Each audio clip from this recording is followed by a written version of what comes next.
Sit back and relax while I listen to Train Kickers podcast. I'm Dave, and along with my co-hosts Dan and Steve, we're going to take you all around the world of miniature wargaming. On tonight's episode, we're going to continue our discussion into Adeptus Titanicus, and in particular tonight we're going over the Corrupted Titans. So we'll discuss what they are, their awakened entity table, and go through the mutations they have. We begin with a bit of our hobby progress, which is not necessarily so much, and a bit of the news. Now, for news, at the moment, none of us had actually read through the scenario they put out for Titanicus, so we're going to save that for the next episode. We did discuss the FAQ, and then we also talked about the imminent release of Warhammer 30k Horus Heresy 2nd Edition. And now, on to the show. All right, how are you gentlemen this fine Sunday evening, our new recording for at least the next couple weeks while I work on Mondays? I'm doing good. I finally got back to getting some models being done and painting. I got back into the swing of things. I was like so bored for a while, and then I don't know, I guess Heresy got me back into it, like all the new releases and shit, because I think they get released in 2 weeks. Not this. We're recording on the 5th. Saturday. As of that, it'll be technically just under 2 weeks because it's the 18th is the official. Okay, yeah. So a day under, yeah. So yeah, no. So I got like about 2 weeks to finish 15,000 points of demons. Wait. So yeah. No. Wait. What? It's fine. He'll be done with them by the time I deploy my first unit. It's whatever. No. So like I was like, I don't want my demons to be a project. So I'm gonna try to paint them all before it drops. How close are you to having it done before it drops? I still have 15 blood crushers, 70 blood letters, and like all of the big boys except for one. Okay. So not... you bought an airbrush is what I'm hearing. You need to. What's an airbrush? Finally caved. Congratulations. What's an airbrush? You had a chance at the bazaar to get one for how much I fucking did. Over the price, mind you. Of if you actually just bought it off of Amazon. It actually went for more in its individual pieces. It's a good compressor, though. I do have that same, the Master Class air compressor. What about you, Steve? How you been? I'm doing all right. I'm just chilling, trying to keep up with all the heresy leaks and rumors I'm hearing. Trying to figure out a rough idea for how I'm splitting the starter set into 2 demo armies, and then how I'm doing my personal set for my Salamanders and Iron. I would just say get rid of the Spartan, and you pretty much... I don't... Right? Oh, absolutely. The Spartan is becoming terrain. Yeah. Like, there's no way to put the Spartan... Uh-huh. You sell that shit. The fuck? The store's copy of the Spartan becomes terrain because... Sell it to me. Unless it's a store's copy. It is built and has paint on it, it can't be sold separately from the entire box, as per GW policy. Seriously? It has to at least be built and primed. Yep. Oh, for fuck's sake. All right, so this is what you're going to do. You're going to... Wait, built and primed? Yes. So how much would you have good question. Yeah, you want to build me a Spartan and fucking prime it? Like shit. God, I wish I could, but I already have like this beautiful vision in my mind of a Spartan with like the forge roll transfers on it, and then it's just completely caked in soot and has all these holes punched in it, little tea light on the inside with smoke billowing out. I'll be the contrarian here. I don't think you need... I mean, if you want to do that with the Spartan, feel free. I don't think you need to make an okay box. I mean, I watched was it Guerrilla Miniature Games, the way they sort of split some of their stuff. I don't think having the Spartan, it makes it an automatic like unfun if the other side has, your Terminators or some of your other heavier things. Like, it's okay if the one side can't necessarily kill it if they can kill everything else and sit on potential points and things like that, because it's a very cool piece for people to be able to use. Although, like I said, if you want to make terrain out of it, feel free. But I don't think it necessarily destroys the starter. Yeah, I think my plan is to take some like dead stock rhinos we have, because no one's gonna want the old rhinos. Nope, they're $3 more expensive, and there's less options. Yeah, Rhinos Wait, are yeah, I now was gonna say $50. there's even less options in them because The you get the new classic missile 40K. launcher. Yep. Yeah, the classic 40K Rhino is $50 MSRP, and at this point, the Deimos Rhino is 47 MSRP. It's sold out to hell and back everywhere. Like, Yep. hot damn, that was I think like the second thing that sold out. I was Mhm. watching all day at just what's selling out now. What's selling out now? The Kratos disappeared Shockingly, first. they still have the map available when I last checked. What They about the don't have bookmarks? rhinos. No, that's the Oh, real it's still thing. What about them bookmarks? ooh, ooh. I have it open here. I'll take a look. Actually, I'm curious about that. And it was scary though, because we had to put in a supplemental order for the store on Saturday Yeah. because Mark threes and Mark fours are direct only. At least at launch, I'm really hoping it becomes a regular item, but for now it's direct only. Yeah. But we had a lot of people that are like, "Hey, could you get me Mark threes and Mark fours?" We're like, "Yeah, we'll see what we could do." Um, First of all, those sold out too.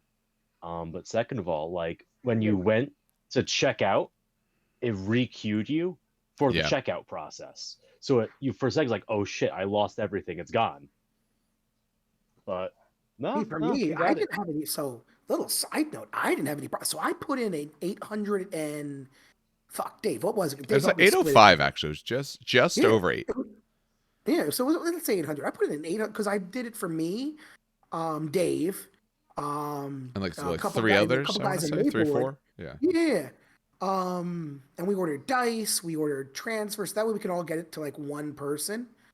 Um, I took the hit on my bank with $800 fucking dollars, and then I was like, hopefully people will pay me back. Oh yeah, I'll, Eventually. after we record, I'll pay you back. I completely forgot because that's the Oh, first time I've sat at my I didn't computer. even check PayPal. No, my PayPal Oh. from my phone is like, "What's your password?" It's like, I don't know, PayPal. You're supposed to know this shit, so I my gotta wife do it was from my like, computer. Here's my thumbprint. Just hope for the best. No, my wife was like, "Dad, that's $800. If they don't pay you back, I'm finding them." And I'm like, "Okay, That's true. girl."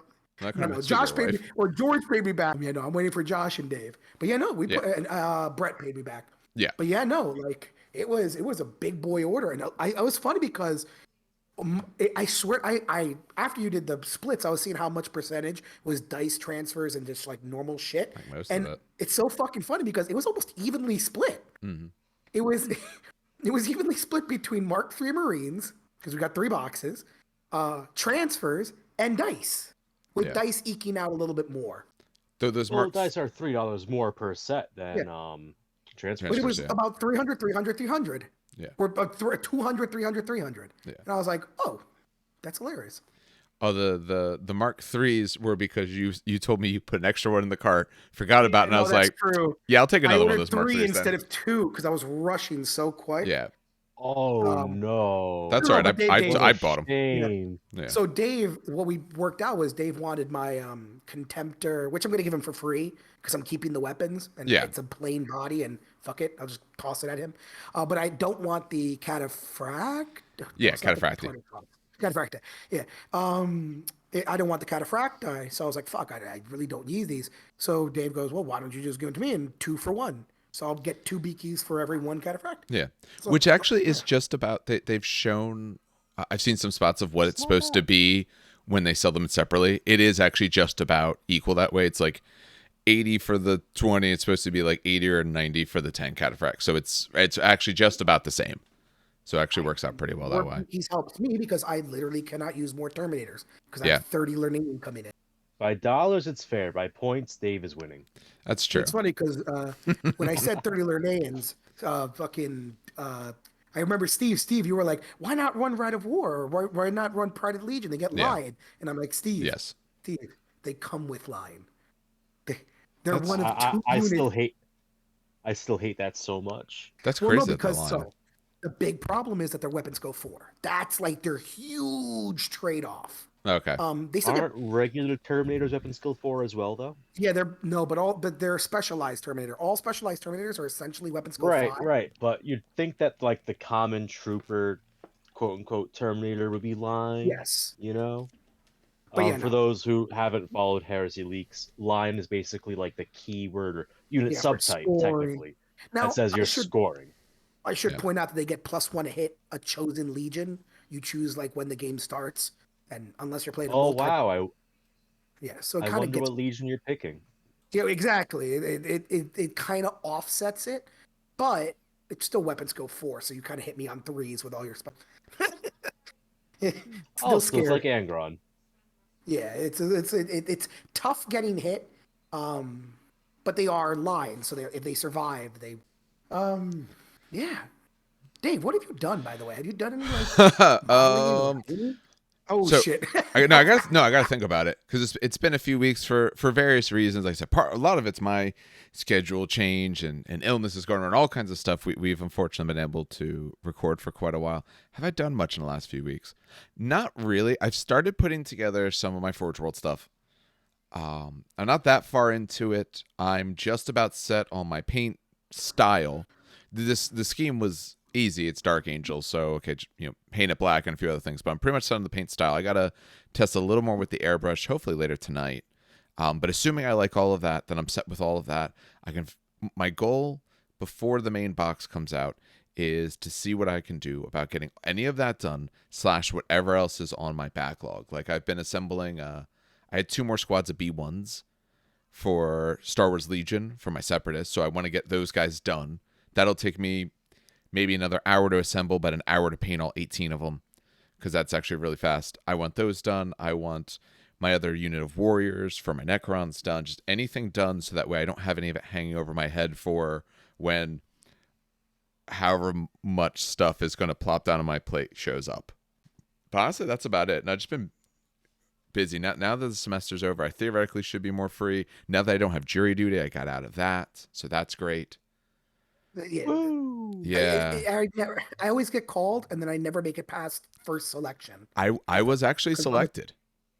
really? Yeah, so there was like 80 people in the room. So I'm a mathematician. There's 80 people in the room. They need a jury of 8. I'm like, I like those odds. They said, okay, we have our 8. We now are at the point of the voir dire where the lawyers can excuse people for any reason and so on. They explain all that. And sitting there for about another 30 minutes. And then, because they're doing it from Zoom, so it's remote to pick the jury, in person for the actual trial. And then I get sent to another room in front of that, talk to the judge. I guess my answers were okay. I didn't think they were, but apparently they were okay. So I was put on it the following day. 2 days later, when they had us back on to finish out the lawyers saying their no's.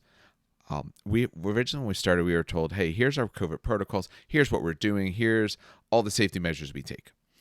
And looking in the room, none of those things were true. So I asked the judge, I'm like, okay, what's going on? Because this is what we were told. I look in there, I see it's obviously not true. Like what's on? And he said, well, the jurors are, mask required, every other seat. He's like, so there's a little bit of spacing. He's like, but essentially that's it. And I said, well, I'm kind of uncomfortable with that. I won't go into all the reasons why, but I was like, I don't know any of these people. I don't know the sorts of things they do. We're going to potentially be here for 2 weeks for 6 to 7 hours a day. I'm like, this makes me pretty uncomfortable. He's like, well, would you be more comfortable if we excused you? So I said yes. Because I wasn't very comfortable with that. I mean, it would have been rough to have been there that 2 weeks when it's the actual summer for some of the time I have off. But no, with what they were doing, I wasn't really comfortable with the way they do it. No, I wouldn't be comfortable either. Like you said, you don't know the people in that room. No. And you're stuck with them for 2 weeks potentially. That's what he said he felt ideal. the trial was. He's like, it should be about 2 weeks. And I was like, I don't really like this. So they excused me for that. So, I mean, if it was some other time, if it's out of all this, then so be it. Like, that's fine. But actually, the first time I've ever had to even talk to anyone. I've never actually gotten called up before. That's funny. We never used Zoom. We used Teams in our school, so Yeah. it probably would have been the same. Most people didn't know how to use it. There's so many people. Now, maybe because I use it, I have it in meetings, I've taught with it, or I don't know, maybe because I just understand it. But there's so many people where they're like, okay, can you please just make sure, this is a legal court proceeding, so you have to be in front of your camera. Please make sure your camera stays on. Please keep yourself muted. When they call you, essentially when they pull you into a breakout room to check in, that's when you'll unmute and you'll talk to the person there and all that. It makes sense. Constantly people unmuting. Hey, yeah, do you have a question? Can you hear me? It's like, okay. Oh, I gotta be on camera. One guy was just wanting to tell stories and all. It's interesting. The American justice system is, that part of it is interesting. A very necessary part. Very glad it's a thing, but unfortunately, you see people who don't understand the idea of muting a microphone, and it makes you a little worried. As as someone who teaches fucking middle school, I concur. That's true. Yeah. Oh God, I don't want to think Someone about who what had you've to heard. deal with this horse shit. 1000% occur. All right. Ugh. So that's about it for me. So Dan, you've been just working on trying to get your demons done. Well, yeah. So, like, okay, so I haven't been able to come down for, a while now. Yeah. Just been bored and stuff. So finally, I kind of this weekend I was like, fuck it. I placed my order. Let's start doing this. So I actually did my shield captain first. Yes. Finished him up, and I think he came out fucking fantastic. I love. I think it was Steve who gave me the recommendation for the claw. I can't remember. It was someone in 30K, the 30K group for Facebook, because I was like, I I think don't it was know. someone else, but I concurred with them. Yeah, it So was I'm so like, weird yeah, because I that was is like, a I sick one. cannot find a claw, a light. It's a solarite claw. It's basically a superpowered lightning claw. Um, but yeah, no, I was like, I can't find a good looking claw. And someone goes, well, why not? I can't pronounce his fucking name. Lived Huron, right? That's No, like definitely who the not it. fuck is Your that? own Blackheart The Huron Blackheart. It's the loyalist from version the of Huron prequels. Blackheart. Got it. Yeah. Yeah. It's Lufghgt. It's awful. Fucking French. Um, but so I looked it up and it's an out of print model. So I was like, but one of the bit sites, one of the third party bit sites sells just that bit. So I was like, fuck it, let's buy it. So I bought Ixion Hail. Um, I bought that bit. I bought a couple of bearded heads, and then I posed to the group which bearded head looked the best. Put them all together, and it looks really good. Someone actually said it looks like the Night Haunter, actually, right? I could see that, but with the Ooh, claw. I With the could see claw it. and like the black hair. Someone, someone goes, it's the Night Haunter Custodes version. But so I finished him up, and I came out like I was really worried about him because I really wanted him to look good because I really liked like how he looked. So I spent a little extra time on him, and I think it came out good. I ordered his base plate. I got his name ready to go. Um, and then today, since it was so summery, I decided to paint outside while watching the kid. Mm. And I didn't think I would be able to finish, but because it's a new, it's a new model and it's a bigger piece, so I wanted to take my time. But I was able to finish one of the demon behemoths. Um, so for those who don't know, it's a 30K Demons of Ruinstorm. They don't really give models; it's more of like base size. So a demon behemoth is a knight base, 170 millimeter. How the fuck is how big is a Sounds normal right. bit? It's, Close enough. I know it's either 107 or 170. I always That's a forget. 170 for sure. Yeah, It's it's 170. 170. Yeah, it's Okay. not Because 100. Yeah, yeah. so it's a 170 millimeter oval. So it's got to be a big boy. It's got to be roughly night size ish. So So you I, used a Nurgling. yeah, exactly. Most people, like if they do Nurgle, they use the Glotkin. That's a very good example of like what a demon behemoth size looks like. They use the Okay. Glotkin. So Corn, I came up with like a Gorgon who's holding like Blood Priest. I have a Slaughter Brute who's standing on top of a rock, so he's a little taller. But I had problems finding this third one because the Bloodthirsters are going to be my Demon Lords. So I had one of my friends print out, I think Gorm or Garm from Bestiarium. It took a while to find like a good model. But yeah, I painted him up, and yeah, I say he looks fantastic. Um, I don't know what anyone else says, but I think he came out really freaking good. And again, it's 90% contrast paint. So for like a contrast paint model, it looks fantastic. That's what I ended up Contrast doing. does a lot of good. It really It does. has to be not flat. So like Garm had a lot of like ridges and like calloused skin, armor, weird shit. You know what I mean? So like it Yeah. looks really good. If you do this on like I can't think of like a flat model. Like my ogres didn't really come out that well with No. contrast. Well, so we're talking for at least the moment before we get into Titanicus stuff, heresy sort of things. It would struggle on certain sets of power armor because some of the armor, if you just go straight from the pot, because a lot of the armor has a lot of flat panel stuff like that, especially some of the older marks. So for that, if you're actually trying to do it, one of two things you can do. Either one, you essentially thin it down. You can use their thinning medium, or you can use a lot of other mediums. I wouldn't suggest water. Water is going to cause potential pigmentation issues. But if you thin it down, it'll go on a lot better, especially if you can airbrush it on. Or if you want one that works well on flat. So the Army Painter Speed Paints are actually very, very good on flat surfaces. They're formulated differently. So there's an upside and a downside to them.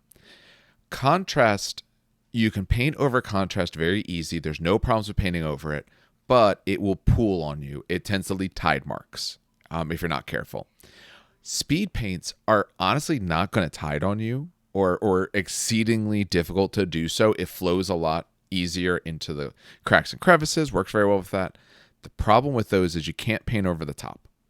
The way they formulated it, if you try to paint over the top of it without like a sealer level layer in between, you will actually reactivate the paint.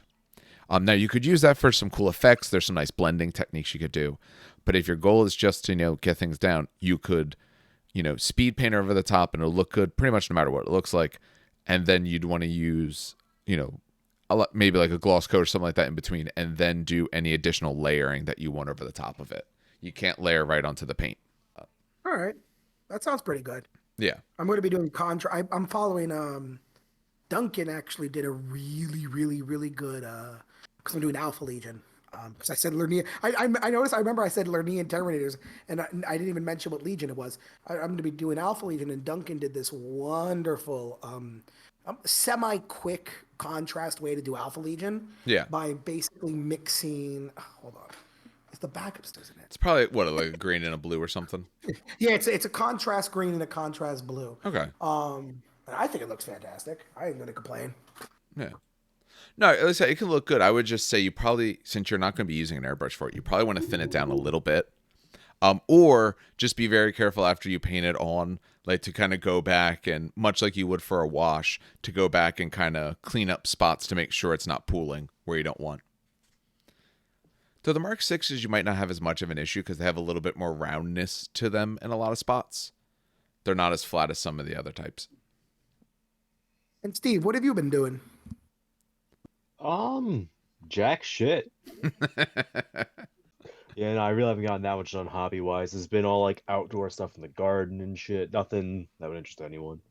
Like just literally digging holes in the ground and going, "Yep, that ground's flat now." Nothing exciting. Nothing wrong with gardening. It's No, it's just the really boring part of gardening, just leveling out of an area. Yeah, I had to do that when I put them in my two of my raised beds. Although I probably water those plants tomorrow. We've luckily been getting enough rain where I haven't actually had to water very much at all. It just keeps doing it every other day or so for me. By the way, I pulled rain. out the stuff. It's you okay? So you spray silver. I think he used the GW. It's not gunmetal. What the hell is it called? Lead belcher. Lead belcher. That then dark? Well, no, it's dark. Really? Yeah. Oh, wait. And then he layered some of the light mithril GW bullshit. I'm just gonna zenithal. There it is. I bought fucking. I use Tamiya all the time for zenithal because Tamiya metals I think are probably the best you can get. If you're doing rattle can, yeah. Yeah, so I got metallic silver to zenithal. So it's gonna be bright silver on the top and dark silver everywhere else. And so what he did was he contrasted Griff Charger gray. I have the paints in front of me. That's why I have it in a brown bag. Ironically. Oh yeah. Yeah. So I have Griff Charger gray, and that you wash the entire model in that. You don't actually like layer this. So the entire model gets Griff Charger gray, and then you do Achillean. Is that Achillean? Achillean green. It's one of the GW paints. It's Achillean or Achillean green, and that's where you layer the It's like a greenish blue. Yeah. And you leave whatever silver, and then you paint the gun whatever the hell you want. But yeah, no, that's essentially how he did it, and it came out looking pretty damn good. It was Duncan, so I trust Duncan. Yeah. Well, it's going to give you a nice, recognizable scheme without taking tons and tons of time. You know, Exactly. there's other techniques you could do that would definitely look better, but you don't want to spend an hour plus per marine body, so you'll get a very good effect for reasonably easy. I went on YouTube just to kind of look at Alpha Legion. So his comes up, and then GW also did a new one that's a little bit more not complicated. I just don't like it. They Yeah. don't do the Griff Charger gray underneath, and it looks a little bit more blue. I Yeah. like the more silvery green, in my opinion. That's why the Griff Charger's there. But anyway, and then every other fucking YouTube video, literally every single one was, all right, spray the paint model, and I'm like, okay, all right, now whip out your airbrush, and I'm like, well, Yeah. fucking okay, every fucking time.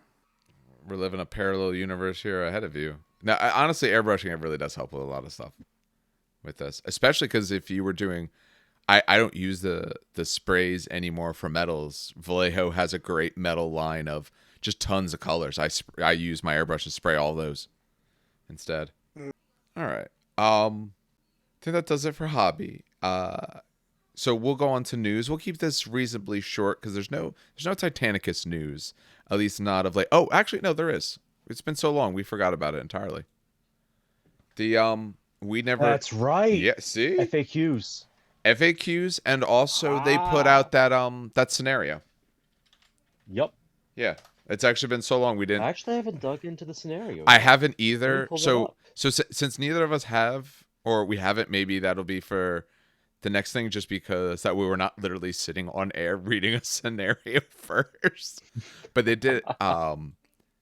What did they do for in the Didn't change FAQ? much. I remember all they did was change the They made Volkite. one. Yes. Yeah, oh, yes, But it's yes, a yes. very, very nice change. Yes, it is. So I'll you know agree. how like the Volkite struggles against the Mega Bolter in like 2/3 of the respects because it's the same range profile, but it's effectively one step worse at hitting all the way through. Right? Yeah. Like that one downside? Yeah, well, what if you just didn't have to roll to hit? What if you just did it? That'd be cool. Yeah, so they gave the Volkite weapons for the Warhound and Reaver Beam 2, I believe? Beam 2. Sounds It is right Beam to 2. me. Yes. I'm pulling it up now. No, it's being. I remember this because I the big complaint I had with the Volkite was, all right, it's a little bit higher strength. Okay, so it shocks the shields a bit, but it's a more expensive Mega Bolter. Why the fuck would I ever take it? Now it just auto hits. So, I mean, that's pretty great. It's what 20. That's You the thing gotta I would. push your reactor, but Who gives a fuck? on a Reaver, that's okay. On a Warhound, it's risky, but on a Reaver, it's like, fuck yeah, I'm pushing my reactor and auto hitting you. 24 inch. 20. That's what I was. It's range Yeah, so 20. Yeah. Eh, But both Warhound Arm and That's Reaver same as a Mega Carapace. Bolter, though. Yeah, 22 twos on the Volkite Eradicators. It's 2 So on now they average about the same for hits against shields, Mhm. but the difference is the Volkite is consistent, as in it's almost always going to happen if you don't go crazy. Whereas the Mega Bolter, you can have those spikes that are really nice, but you could also just completely whiff.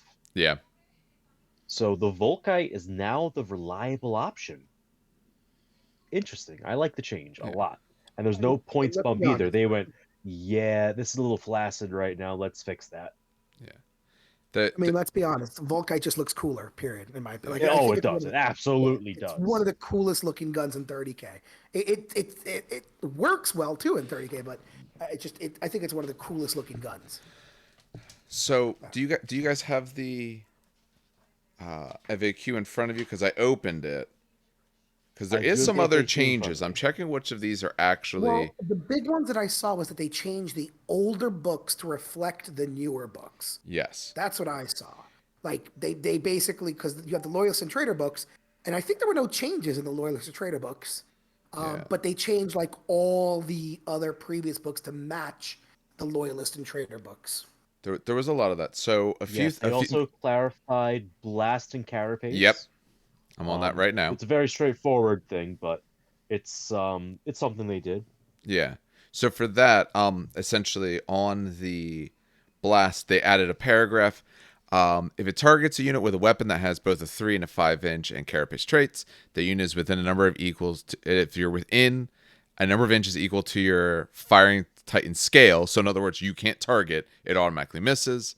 In that case, you place the center of the hole of the blast template a number of inches away from this firing unit equal to the unit's scale. So you can't shoot things closer, and they tell you what happens if you do try to shoot closer. They changed vortex as well. A lot of sense. Yeah, they also I don't changed the have way the original vortex works. available. Yes, they did. That was a big one. I'm sorry, I forgot about. Yeah. Yeah, they nerfed vortex. Thank fucking Jesus. Well, we didn't encounter because we're not assholes. But I've seen fucking what was it? The Corsair Maniple. 5 Vortex Corsair. Yeah, 5 vortex and the 5. Yeah, fuck out of here. Yeah. Why do people do this? Why, guys? So Prove a point. So to mention what the change was, originally it was any model touch. So you put down your template, all like that. You do your scatters, everything. Anything under it would take D6 strength 10 hits, bypassing void shields. Now it's D3 plus 1 strength 10 hits, bypassing void shields. So could be less, but it could actually be really good as well with that. You know, it's more consistent. It's technically half a hit less on average. Yeah. But no one's ever rolled 3.5 hits on anything. No.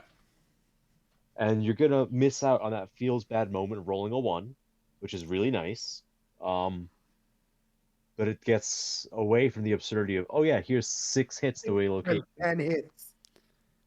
Yeah. Most of the other changes were to bring it in line, older books, with what is been put out in the Traitor and the Loyalist Legios books. Actually, looking at it, I think that's literally it. Yeah. That and the Volkite update at the very end. Yep. Yes. And they changed, one stratagem that would have been the same off of it. And then some FAQ. They added the FAQ. No, that's still the same stuff.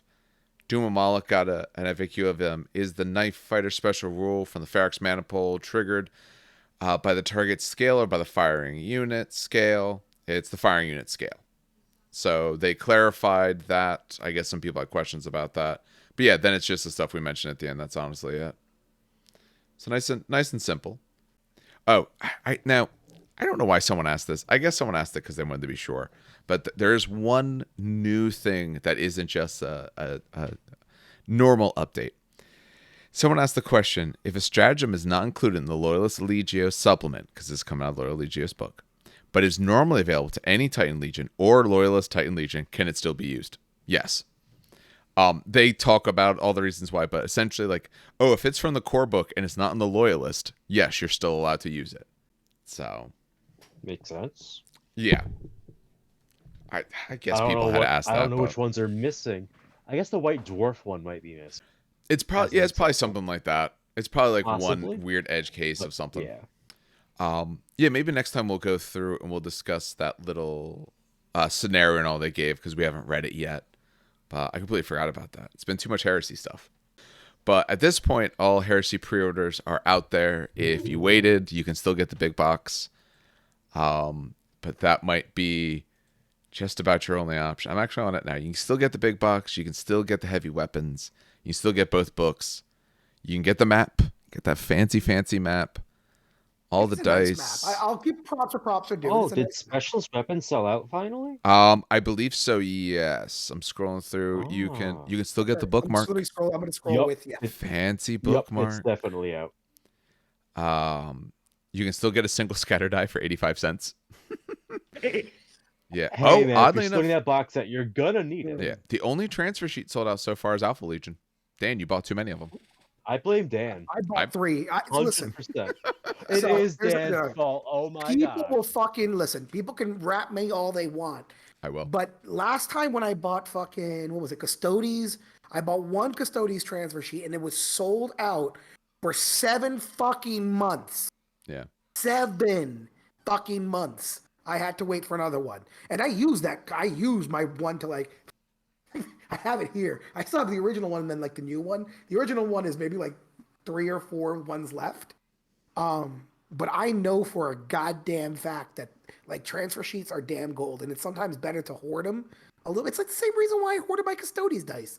I have $1,000 worth of Custodes dice in my house right now that I refuse to open them. They're still in shrink wrap, just because if I lose a die, I can then replace it. You have just the most particular type of opulence that I've ever heard. You're like, I have this pack of dice that I could sell for 5 times what I bought it for. That's in case I lose one of these golden boys. Like, Yeah, that's like a power play. Just like a really weird power play. Yeah, Luke absolutely hates me because, okay, so I don't know if you, actually, let's put, Luke was so on the podcast pull before. pull up eBay for like 5 seconds. Yeah, you eBay. So let me see if they have a listing for it. Right. Custodes, dice. Now, while he eBays quietly to himself rather than reading it out loud like a 6th grader, the transfer sheets have over 500 transfers on it. I can see why you need it for Custodes because you have more than that amount of Custodes. But I went with 1 sheet. I should be good. I should be good for a while, at least out of the box. Like maybe later if I need one, sure, but I'll be good out of the box. Who doesn't know the Forge World transfers? Those rectangles on there, right? Like those little rectangles, little pictures on them. That's a banner, not like a back banner. That's like a banner. Banner. Yep. Yeah. And I haven't used Forge World transfers myself. They're really good. But they're not flat colors throughout, unlike the GW ones. And what I hear is they're more durable than GW ones. Yes. So they're not going to rip every time you try to apply one. No. So if you're on the fence, it's something that's worth considering. Yeah. Especially if you could convince your local game store to order one for you. Because it is something they get retail discounts on. Yeah. If you're using it, if your store can carry it, or if not, you can get it off of Amazon, a bottle of Microsol Microset that will help your life so much doing transfers. You gloss codes first, you put the one down, put the transfer down, the other one goes on top. It's the Microset, I think, that goes down first, the Microsol, I forget which one's which. It's always the opposite of what you think it should be. But they go on exceptionally well. Doing that, I've never had to cut a transfer. Because usually if you put them on non-flat surfaces, there's that concern of it bubbles up or doesn't fit right. So you got to cut the corners. Using that stuff, I've never had to cut a transfer. And I've covered my Titans and all in the transfer. So did you find your eBay thing? eBay? Yeah. Yeah. Just type in Custodes Dice Black Library. Yeah. I have 6 of those still in seal. All right. How much are they going for? Just one? Yep. Well, what are they going for on eBay? What are they selling for? Now, what are people posting? You can post it for wherever you want. All I see is the sell for. But that's useless. You want to see what they sold for. So if you go to the left side on the filters and scroll down, there's a checkbox for completed items and a checkbox for sold items. You want the sold items. It's under items. refine. Yeah, you want sold. Oh, okay. Because I could list it for crazy prices. Yep. About 132 to 150. You got 6 of them. You could fund your heresy with them. But you're like, no, I might lose one day. So I need 120 dice to replace in case I start losing them. You could eat the damn things and you'd still have enough. Well, don't you know, Dan's final goal is to have 1 die per Custodes, so you can track all their wounds. Now that you could do the character allocation. Oh my God, I would never do that. Could you imagine? Oh my God. Well, no, you can't, Dad. Remember, if your character takes 1 wound, they eat that entire pool. No. Although, if it's lots of little pools, then you might get gunned it's down. a lot of little pools. Remember, your character can stop eating the pool. It's so dumb. I hate it. I'm never gonna play it like that. It's so retarded. No, I'll tell you what. If you have enough dice, not for the Custodes that you have on the board, but for all the Custodes you own, yeah, I'll let you allocate wounds individually, however you want. Just so you have to bring like extra. You have to bring an extra bucket of dice for this. Jesus. I was imagining Dan rolling up the 5-gallon like Home Depot bucket, just filled with these Custodes dice, still in shrink, just waiting, like just in case I get wounded, I have to crack this open. Oh, man. So looking at the other things sold out, it's the special things we thought, like the Rhino, the Kratos Heavy Assault Tank is out there, the Mark 4s and 3s, their giant bundles that they did. But interestingly, they still have reaction tokens. Yes. In theory. They're listed because that's what, if you pre-order stuff or something. If you pre-order the box set, you might get one if you're early enough for the order or whatever. But it's I don't know if they still have them. I don't know if they're out of them. I thought it says out of stock, It doesn't even say though out you of can't stock. explicitly order it. Yeah. It just says available while stocks last. They don't because they don't have an order ability, so they're not saying it's temporarily Yeah, out. Um that is true. so all this stuff drops in essentially 2 weeks from now on the 18th. I know Steve, you said your store's doing like a midnight release or something? We were thinking about it, but we Okay. decided against it. Okay. Because we'd rather be able to wake up on time to run our speed painting competition the next day. Got it. The only other thing I want to mention about the release. Go ahead. Steve banned me from the speed painting competition. That's not true. I mean, Dan, do you want to win a galaxy map? Is that what the prize is? It's among the prizes. If we have enough people and we get certain other things that might or might not come, we could not get a straight answer. There might be Yeah. other stuff in that pool. Okay. Save What's you the a trip speed painting? from One model? Manhattan. It's speed painting one model, I'm assuming, right? One model, yeah, 2 hours, one model. There are some very good painters in that mix. But my plan is to do a follow-up event in like 2 or 3 weeks and go, okay, now you have 1 hour. Yeah. And then a follow-up towards the end of like the slow groom doing, okay, you have 30 minutes. Go. Yeah. Because that's like the traditional speed painting time frame. Doing it a little more extended to start just because like it's a new concept for a lot of my local community. Yeah. I don't want them to like put primer down and go, oh, that's it. The idea is it's going to help them like break out of their habit of like spending 10 hours on model when they have a 20-man squad of Marines to build and paint, Yeah. you know? Well, Dan will probably be busy because I'm pretty sure you're coming over to my house that time. Ooh. Yeah. Yeah. At least that's what's in the calendar. Only other thing I want to mention, heresy related, is now I'm sure they did this for very good reasons. Steve, since you work at a store, I'm sure you're aware of this as well, but I'm not sure if everyone else is of things they did. The way, Oh, that's trash. This yeah, absolute trash. yeah, okay. So mad. Dan, do you Yep. know of what we're talking about? Nope. Okay, so We okay, got ratioed. yeah, so Oh yes, okay, yes. I was talking to Rich about this. That was yeah. stupid. Yeah, so for anyone not in the know, what they ended up doing is you could, as far as we know, you could order as many boxes of the big box that you wanted. And for every 2 big boxes that you ordered, you could get 1 each of the essentially the loyal book and the trader book.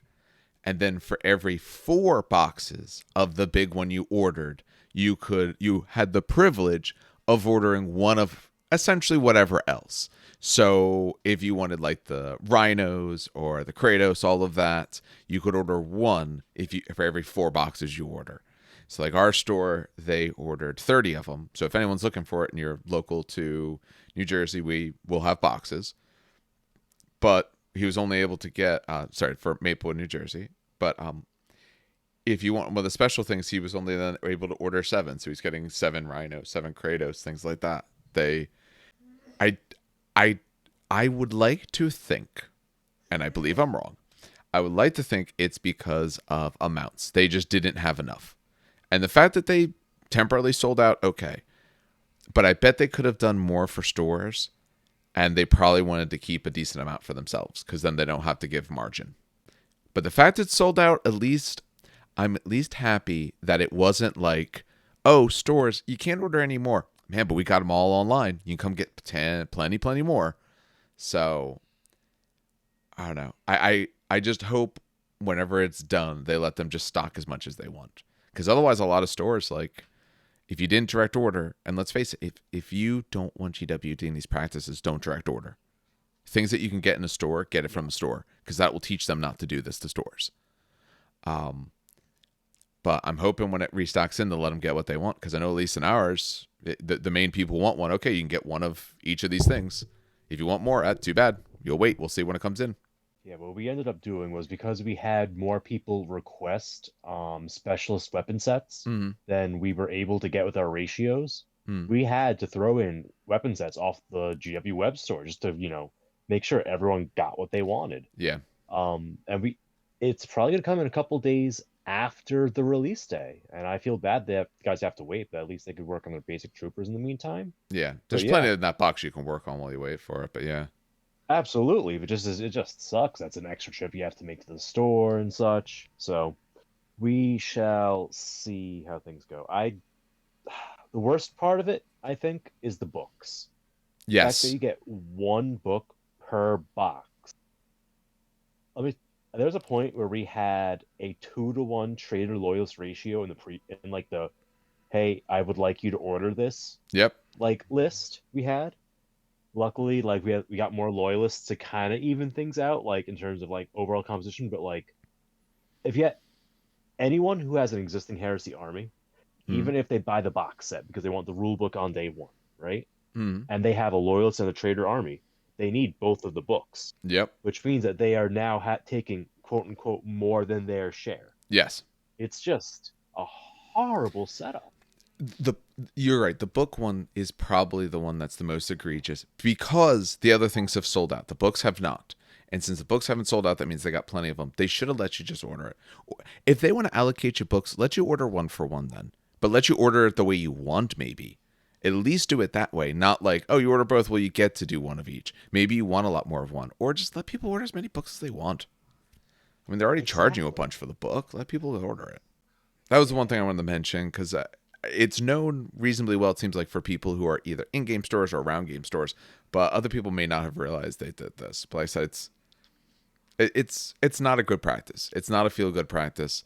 They did somewhat similar things with Indominus and stuff like that, where they made you order certain amounts to get different pieces. So, I don't know, but it's selling well, which is nice. So obviously, once that comes out, once we have books in hand, we'll be doing a lot more coverage related to Heresy. Once we have it, I'd like to do some shorter things on the different legions in there, talking about them, talking about what we see, going over, rules, changes, especially for you guys to discuss with people, maybe some of the changes, things like that. Um, and the hope is the weekend it comes out, hopefully we'll start having something because I know at least between you two and probably Sean as well, I won't be able. I literally have to just be on the job of trying to keep you all calm, which is probably not going to work. All right. If that is it, then maybe we'll move on to the main topic. Oh yeah. Speaking of heresy, how about those corrupted titans? Yep. The So good. ultimate What have you? heresy. Yeah, pretty much. So for anyone following along at home, the only other thing we haven't really went, did we do ever? Stratagems we didn't do. Maybe we'll do those. We'll see about in the future. Stratagems and corrupted titans. Yeah. Yep. So the goal tonight is we're going to do the Corrupted Titans. We're giving ourselves a realistic goal of not saying we're going to cover all these pages, and no, we're making near it. For anyone following along, it's page 163. Well, technically 162. They give you a little bit of ideas about it, but we're going to take a look at 163.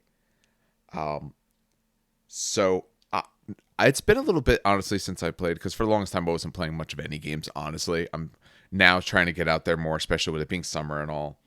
Have you both of you used these tables and mutations?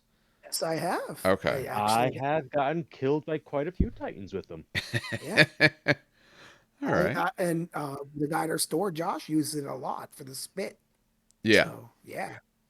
I haven't got a chance to play with it too much, only a little bit, but all right. So we should probably start with using Corrupted Titan so we know what actually is required in this. Does anyone in particular want to start, or? I mean, Yeah, Steve, I'll give a quick overview. Yeah, go for it. So any Titan except the Titans Legends, like the named character Titans, which I would love if they reprinted that set. They need Anyway, to. um, any Titan that's not a named character Titan within either a Traitor Titan army or a Traitor Knight army, you could be upgraded to be a Corrupted Titan at additional costs based on what mutation you take. And then no matter what base mutation you get a set of rules that kind of restrict the way you use it and change some things. So you have to purchase what's called a base mutation. Hmm. They kind of have like god alignments a little bit in here. Like you have like, oh, this one's you're angry, this one's you're smelly, this one's you're fast. So you could kind of figure out which one goes where. And there's a couple that feel rather like nice and unaligned. So there's good variety in it. You can then take additional mutations based on how big your Titan is. That table's on the following page, 2 pages later. Yeah, 165. It's So, for example, a Warhound could have 2 mutations, a Warlord could have 3, and the big boys could have 4. Okay. So it's like an extra 1 or 2.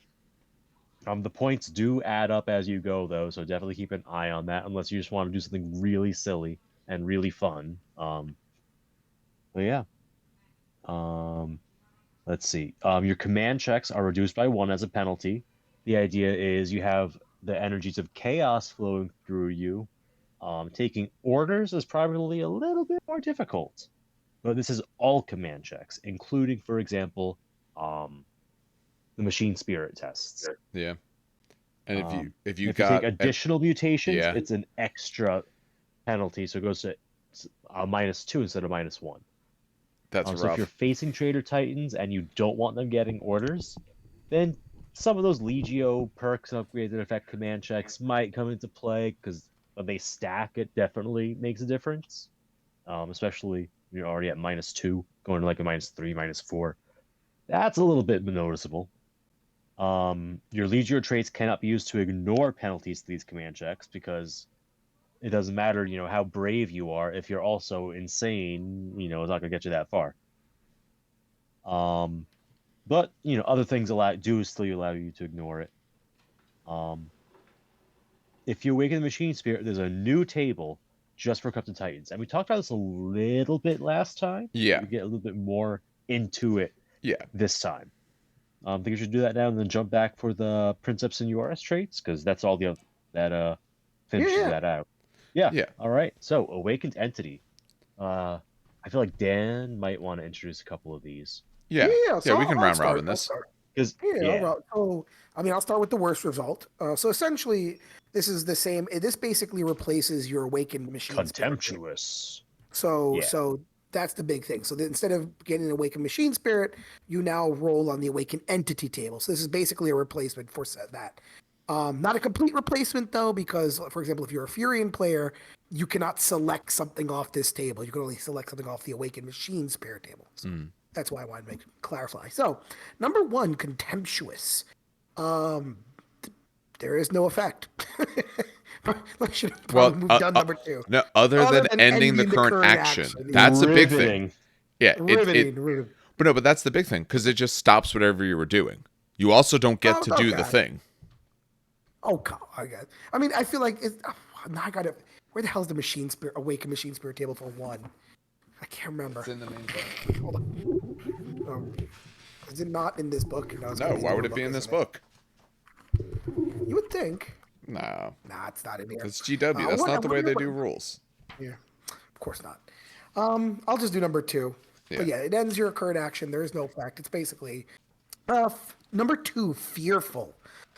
All right, so essentially, you're afraid. The Corrupted Titan immediately moves D3 inches straight backwards, adding 1 to the roll for each point of critical damage the Titan has suffered, stopping before it collides with anything.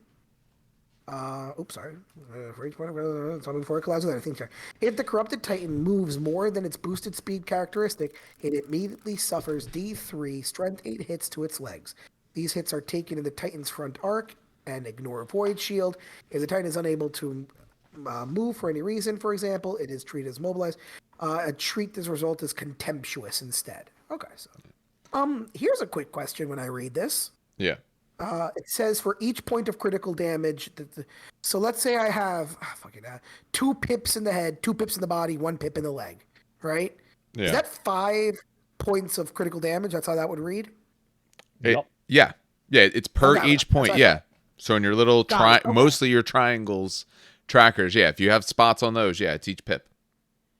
Got it. Okay. Because I'm thinking about, it says if it moves more than its boosted speed. How the fuck?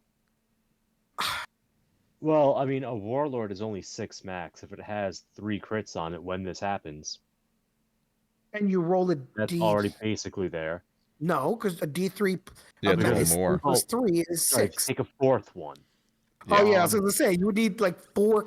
I mean, at what point are you taking like 4 fucking crits? It's And Okay. not being dead. yeah. It Exactly. happens, but It That's will why I'm be just like, it's going to be a rarity that you take the extra damage, but it is actually possible to take this extra damage.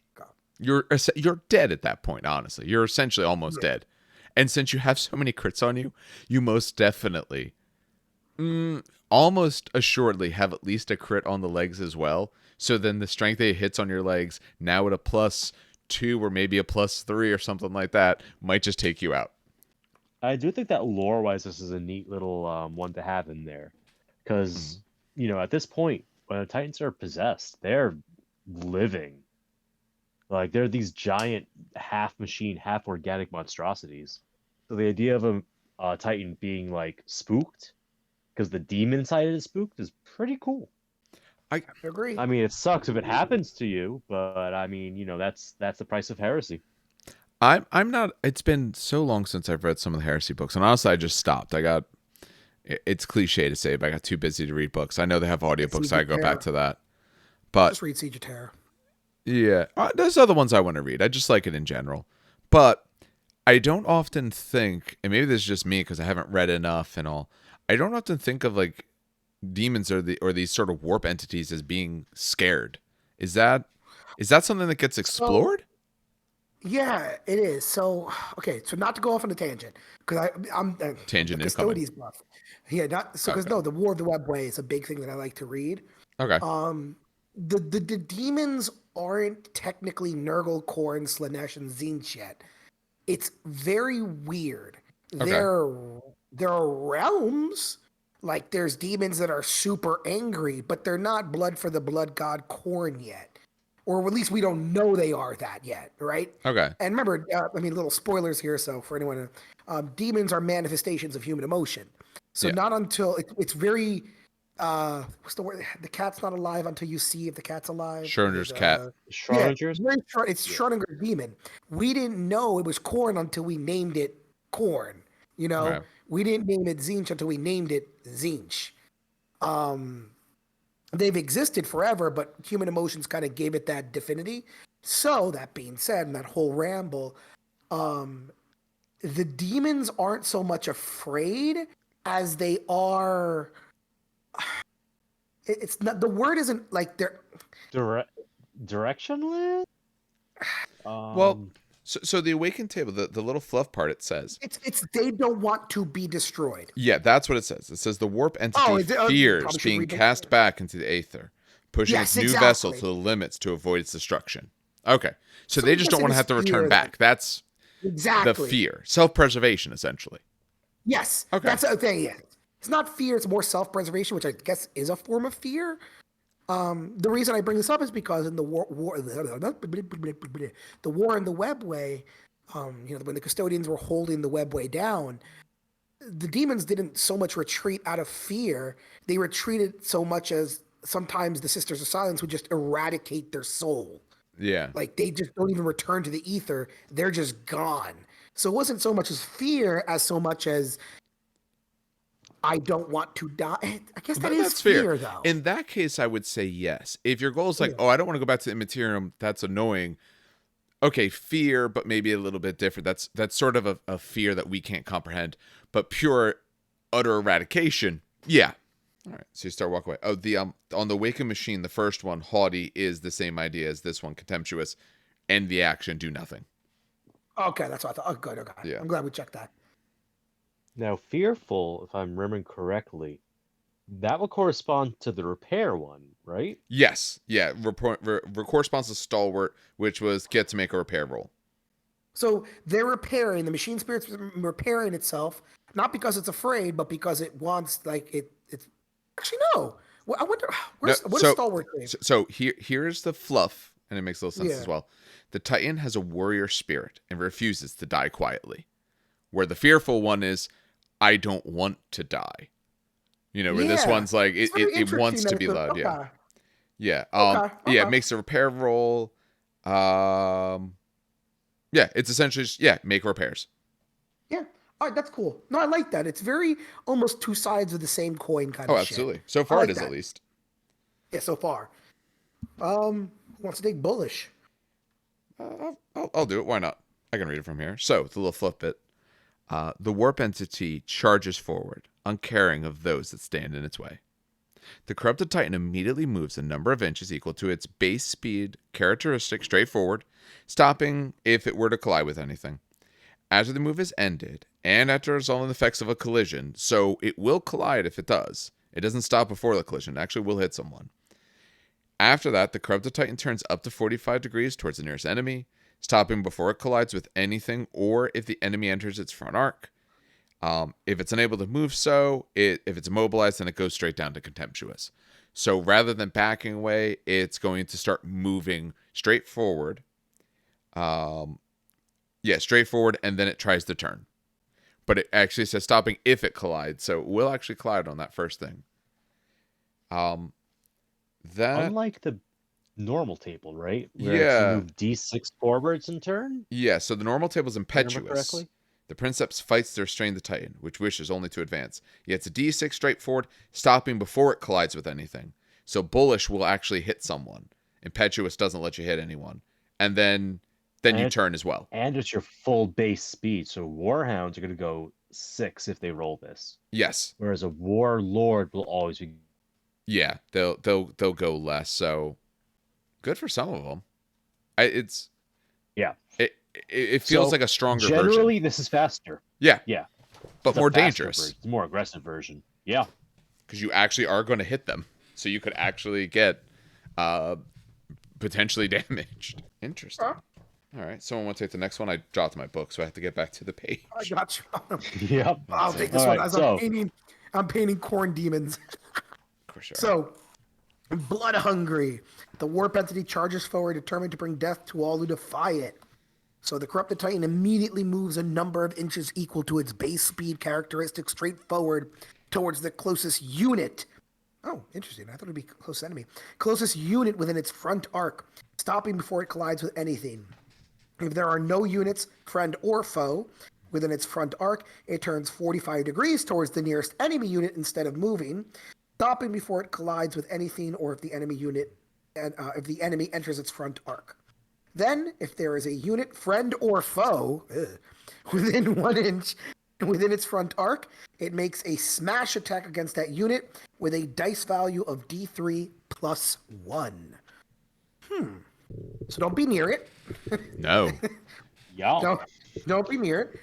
Or don't have one of your own titans in front of it, because it will walk forward towards you, because it does walk towards closest. It's not closest enemy. Okay. I mean, what I could really see this happening is like a Reaver. Corrupt a Reaver. Don't put it near any of your other shit. Yeah, you gotta have it in front. If your Reaver's all loaded down, especially for melee, something like that, get it. It has to be the one in front, because this result you're gonna go smash your own stuff. In a perfect world, it's your I always confuse it with the goddamn Warbringer. War Master's the big boy. Yeah. Yeah. In a perfect, I always confuse you. In a perfect world, you have the War Master do this, like the melee War Master, who goes insane and just charges forward and just drop kicks a poor Warhound. D3 plus 1. By the way, I did have a hobby experience. I played a game against a War Master Iconoclast the other day. How was that? It's not that. When you have to fight over objectives and you're forced to go up to reach those objectives, there are very few downsides to that bad boy. I had a Warhound hiding behind a building. The big boy walks up to the other side of the building, and because the chainsaw has a 4-inch reach, it just reached out and just cut it down. It was nice, impressive to watch. But anyway, back to the table. So that means that results 3 and 4, bullish and blood hungry, both give you a base move, essentially forwards. Yeah. Blood hungry will let you hit someone. Yep. So this corresponds to, on the normal table, on the Awakened Machine Spirit table, to belligerent. The Titan's Machine Spirit wishes to taste the enemy's defeat firsthand. It's a D6 move towards nearest enemy. So potentially less move, but you're going towards enemies. You stop, you get within 1 inch. You can do a rotation if necessary. If there's no one in, the same way they did here. Then if you have an enemy within 1 inch, you get to make a smash attack. Where this one you're doing D3 smash plus attack with dice of D3 plus 1. So, one. I mean, That's cool. it's a little I more like it. dangerous, but so far the table's Yeah. definitely better. Yes. For that more- one, for hurting people, it's better so far. Yeah, I was gonna say it's more. Maybe yourself. It's more collateral damage. Yes. It can be more Yes. collateral damage. Don't Yeah, be near your it's pretty fucking. cool. Don't be near your warp shit. All right, Steve, do you want to take destructive? I guess I'll take this. Yeah. Yeah. I'll take destructive. Yeah, Destructive. The warp entity desires death, and it will not be denied. You choose one of the Titan's weapons at random. If it's been disabled, you repair it as if it was repaired. If it was working already, so otherwise, Titan then attacks with the weapon, targeting the nearest visible unit, once again, friend or foe, that it could fire at, using a BS and weapon skill of 4-up. If there's units within its firing arc, it is instead blood hungry. So either way, you're gonna go mess someone up. This would put me off from doing a Reaver, just because that Top Gun has that 360 arc. Oh yeah, that's right. You have a Vulcan mega mode that poops behind you. Or so make you it a roll warp around. missile and you fire it off turn 1 and forget. Yep. Those are the two ways to do it, to optimize the table, I guess. Dual melee and warp missile. That gives you 3 results that put you forward so far. Because destructive downgrades to blood hungry if you what's it called? If there's no units in firing arc. Oh wait, only if there's no units in firing arc. So never mind, you would still have a firing arc, even if it's just for a melee weapon. But still, not No, I bad. like it. It again, they're all The good. friend or foe part It's is friend or dangerous, foe. but That's the big part thing. of that's part of the fun. Yeah, they're all. Every result so far is stronger. I other than like stalwart, so I get to repair roll. Otherwise, every result is absolutely stronger, but you can hit yourself. So the equivalence here is predator.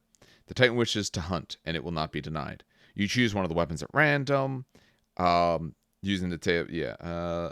If it's been disabled or if there's no enemies in the fire, you treat it as the belligerent result, so the move forward step. So it doesn't repair weapon if it's all broken.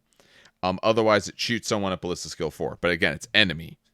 And this one is Ballista Skill and Weapon Skill. So Disruptive lets you use... Instead of a 5-up, it's a 4-up. So it's better skill. Yeah. Yeah. No, they're both 4-ups. But Oh, they're both Predatory... 4-ups? That was a 5. No, you're thinking... you might be thinking I'm one thinking of the... death, the wildfire. Yeah, I would say Yeah. Wildfire, yeah. A destruction thing. But Predatory only says Ballistic Skill. That's gotta just... That's weird. It's gotta be an oversight. Yeah, it's definitely... Yeah, I'm sure actually if I look in the FAQ, because it does say a weapon at random, it doesn't Ironically. say close combat. So it's probably a 4-up in both. If I pulled back up the FAQ, I'm sure they fixed that. Yeah. Ironically, this makes warlords more accurate with melee weapons. Yes, I was waiting for someone. If no one was gonna I'm like, say it, I was Dan's gonna start corrupting all his warlords now. Like, oh, Fuck shit, yeah! oh, shit, it's all time. my warlords get corrupted now. That's #1 priority. I like it. No, it looks good. And last but not least, Wrathful. Yeah, go for it. The warp entity powers its weapons, ready to inflict devastation upon the enemy. The controlling player chooses one of the Titan's weapons that has not been disabled and attacks with it, using a ballistic skill 4-up. Wow. Using the standard combat sequence.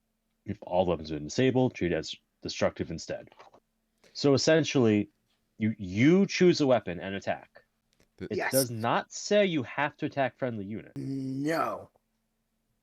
So it's basically a free. And so I number 6 is assume a the free standard attack. combat sequence only lets you attack enemy units Yes. normally. Yes. Okay, so this is the one that does not have a backfire. No. Besides ending your current action, which is what any of these will do anyway. And if weapons are broken, then you get to fix one because of destructive. Yes. Not bad. They are both on both tables called Wrathful. The only difference is instead of Warp Entity powers its weapon, it's the Machine Spirit powers its weapon. The last line about going to Disruptive is not there, though. So that is the one actual difference. Unless, like I said, unless it was FAQ'd, I'm going to maybe take a quick second and try to pull that up and see if they ever did. I don't know if they ever did. Interesting. What page is this on? 44? So yeah, Corrupted Titans. It is double-edged sword, you know? Yeah. Not You could listed in hit the them FAQ. big, you could hit yourself big. Yeah. The FAQ does Not not in the FAQ. list Okay. doing So then repairing it's a anything. deliberate difference. Yes. Yeah. That makes sense because the Predatory does not repair. So No. what would be the point of going from Wrathful to Predatory if you can't use it because your weapons are all disabled? Corrupted Titans Awakened Entity table. It's a bag of fun. Yes. If you like Legio Interfector and it's Crazy Titans, you're probably all about this table because it just goes right into the playstyle of fuck it, something somewhere is gonna die. Let's just do it. If you're playing for fun, I think you're going to enjoy it a lot. If you're trying to play to make smart decisions, it's still a good table. You just want to be careful with the way that you position and overlap your Titans. Like if you're a melee, you want them in front. Shooting things. I'm behind, but you still want them in front. Well, but you can't have Even everything then, in front. Yeah, because exactly. Well, that's why you probably don't want to do everything as a Corrupted Titan. Yeah, but like Blood Hungry is a smash. It's not a shot. Destructive would be your issue. But yeah, you gotta be careful. Yeah, but a smash from a Warlord is no joke either, though. If you're close enough to it, ooh. Just cost-wise, I don't think you'd corrupt everything. But yeah, don't unless you're going for just pure insanity. A very specific theme. Yeah. Yeah, if you're going for pure insanity, corrupt everything. Otherwise, make smart choices and try to have your anything corrupted running in front. And that's the Awakened Entity table. I once again, I just love the name of this thing, Awakened Entity. Yes. It really it's fantastic. I like the theme of this. I like, the risk reward of it. And I feel that this table is a large balancing factor to everything we're about to get into when it comes to Corrupted Titan. So, the Princeps Seniores, if they are a Corrupted Titan, the last bullet point on using Corrupted Titans, a Corrupted Titan commanded by Princeps Seniores rolls on a D6 on the Corrupted Titan personal trait table, or chooses if both players agree. So you cannot roll if your Warlord is corrupted. You cannot roll on the normal table or choose from the normal table. You could roll on the Legio specific table. Yeah, you're still allowed to your not Legio the generic table. So you lose the generic table and only have the Legio and the corrupted one. So that means if you're banking on stealing priority mid-turn, you don't want corrupted Princeps. No. If you're banking on Reckless Maverick, once again, probably don't want to steal the Princeps. I'll put it into a corrupted Princeps. If you're Furians and your trait is I could disable your weapon a little bit harder to fix, once again, we'll have to see if there's a corrupted Titan trait that we like. Yeah. All right. Turning the page over. Corrupted Titan personal trait. We have 6 on this table. Correct me if I'm wrong. The Legio traits and the core rulebook both only have 3 in the table, right? Why do you ask me once I close the damn book? All right, I'm gonna go look. Yeah. I love to make your life difficult. Yeah, I don't recall. I want to say that's correct, but I just remember the reroll 1 die a turn, pivot 45 at a -1 to hit, and steal priority. I don't remember any others. I'm getting to it. And all the Legios is just D3 traits. So where the hell did they put this? No, it's 6. There's 6 personal traits. It is 6. Yeah, there's 6. What? I guess the other 3 I just never considered. Yeah, choose going one of them's first. An extra command point. Command check reroll. Turn for Swift Killer. Adding when making a repair roll, controlling player can add 1 to the result of D6. Reroll single D6 for your Princeps, and potentially ignore a catastrophic damage roll. Right, that one. Yeah. So okay, never mind. That is a 6 table versus a 6 table. Yeah, makes sense because they wanted you to roll a D6 originally, and they're like, yeah, you don't have to do that garbage. I wonder if these line up too, like with like similar themes taken from different ends. We'll find out. We have it here. First up, Tormentor. The warp entity delights in inflicting pain upon its foe, savoring their suffering as it picks them apart. When making a target attack against the Titan, the Princeps of Titan adds 1 to the result of all hit rolls it makes against a location that has not suffered critical damage. This is in addition to any negative modifiers. So essentially, -2 to targeted shooting, +1 for this. Ignore 1 penalty for Furians, because I know Dan's thinking it there in the background. He's Oh already wait, thinking it. Furians targeting. Yeah.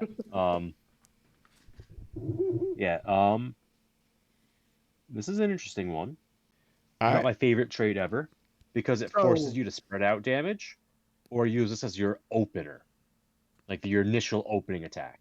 Yeah. But it's not bad either. I mean, if you're going, if I mean, I could see this in range. Okay, so maybe now you're only at a -1, so you could still actually get some decent hits off. And it's until you suffer critical damage. If it is your first volley, or if their shields are down, it might take a bit to get some of that critical damage, unless you happen to get critical hits. If you're just getting, devastating hits. Mm-hmm. If you're getting, direct hits, anything like that, you might be able to get through several of your guns with this. So, point of clarification: when it says when it says add to 1 of the hit rolls, that's +1, right? Yeah. Yeah. Yeah. So taken from again, you were saying Legio Furian. I love this. Oh yeah. No, we know. We know you love it. My opening volley when the shield is down is to target a location. I never really I always target the location with a Gatling blaster to finish him off, but I always target the location with the plasma cannon to open it up. So to now hit on a 3 up instead of a 4 up on a targeted location with a plasma cannon, that's by all means, I'm happy with that one. This also pairs nicely with melee trait weapons, because melee ignores the penalty for targeting. Yes. So then it's just a straight +1. So Warlord will hit on 2. Yes. Yeah, because they hit on base 3s 5 normally. +2 for the weapon, and then +1. Yeah. Yeah. Okay. It's not bad for those either. Yeah. So there are definitely use cases where you want this, but this is one of the things where you build into. Put it on an iconoclast. It already hits on 2s though. I think it hits on 3s. Trust me, Dan. I got hit. I trust me, Dan. It's 2s. Well, so the siege drill and the imploder are range on the chains. Yeah, they're +2s. The chain sword is only a +1, so the chain sword would not be 2s, but this would get it to 2s. Except but your other weapons are. At long range, it's 2 because it's BS3 between 2 and 4 inches, +1, and it's still melee trait even if it's outside of that engagement 2 inches. Yeah. What's it? You can do it. There might be better. So things melee warlords love this. Yeah. Yes. Melee warlords love this. Honestly, I could imagine me taking a fucking Gatling blaster, Warlord Fist, Power Claw, and then I don't know, whatever the fuck I want on the top. Let's say a Vulcan Mega. Who gives a shit? I'm never gonna be using the top anyway because I'm gonna be double moving or charging. But whatever's the cheapest, I was gonna say. Apocalypse Missile. Yeah, Apocalypse is always cheapest. Over the Vulcan Mega Bolter, really? Yeah. I thought the Vulcan Mega Bolter were cheap. Oh, that's weird. So I could see me running that. Warp jumping that motherfucker, getting a charge. I like that a lot. Hitting on a 2 with a Power Fist on a full charge to the 3s. Yeah.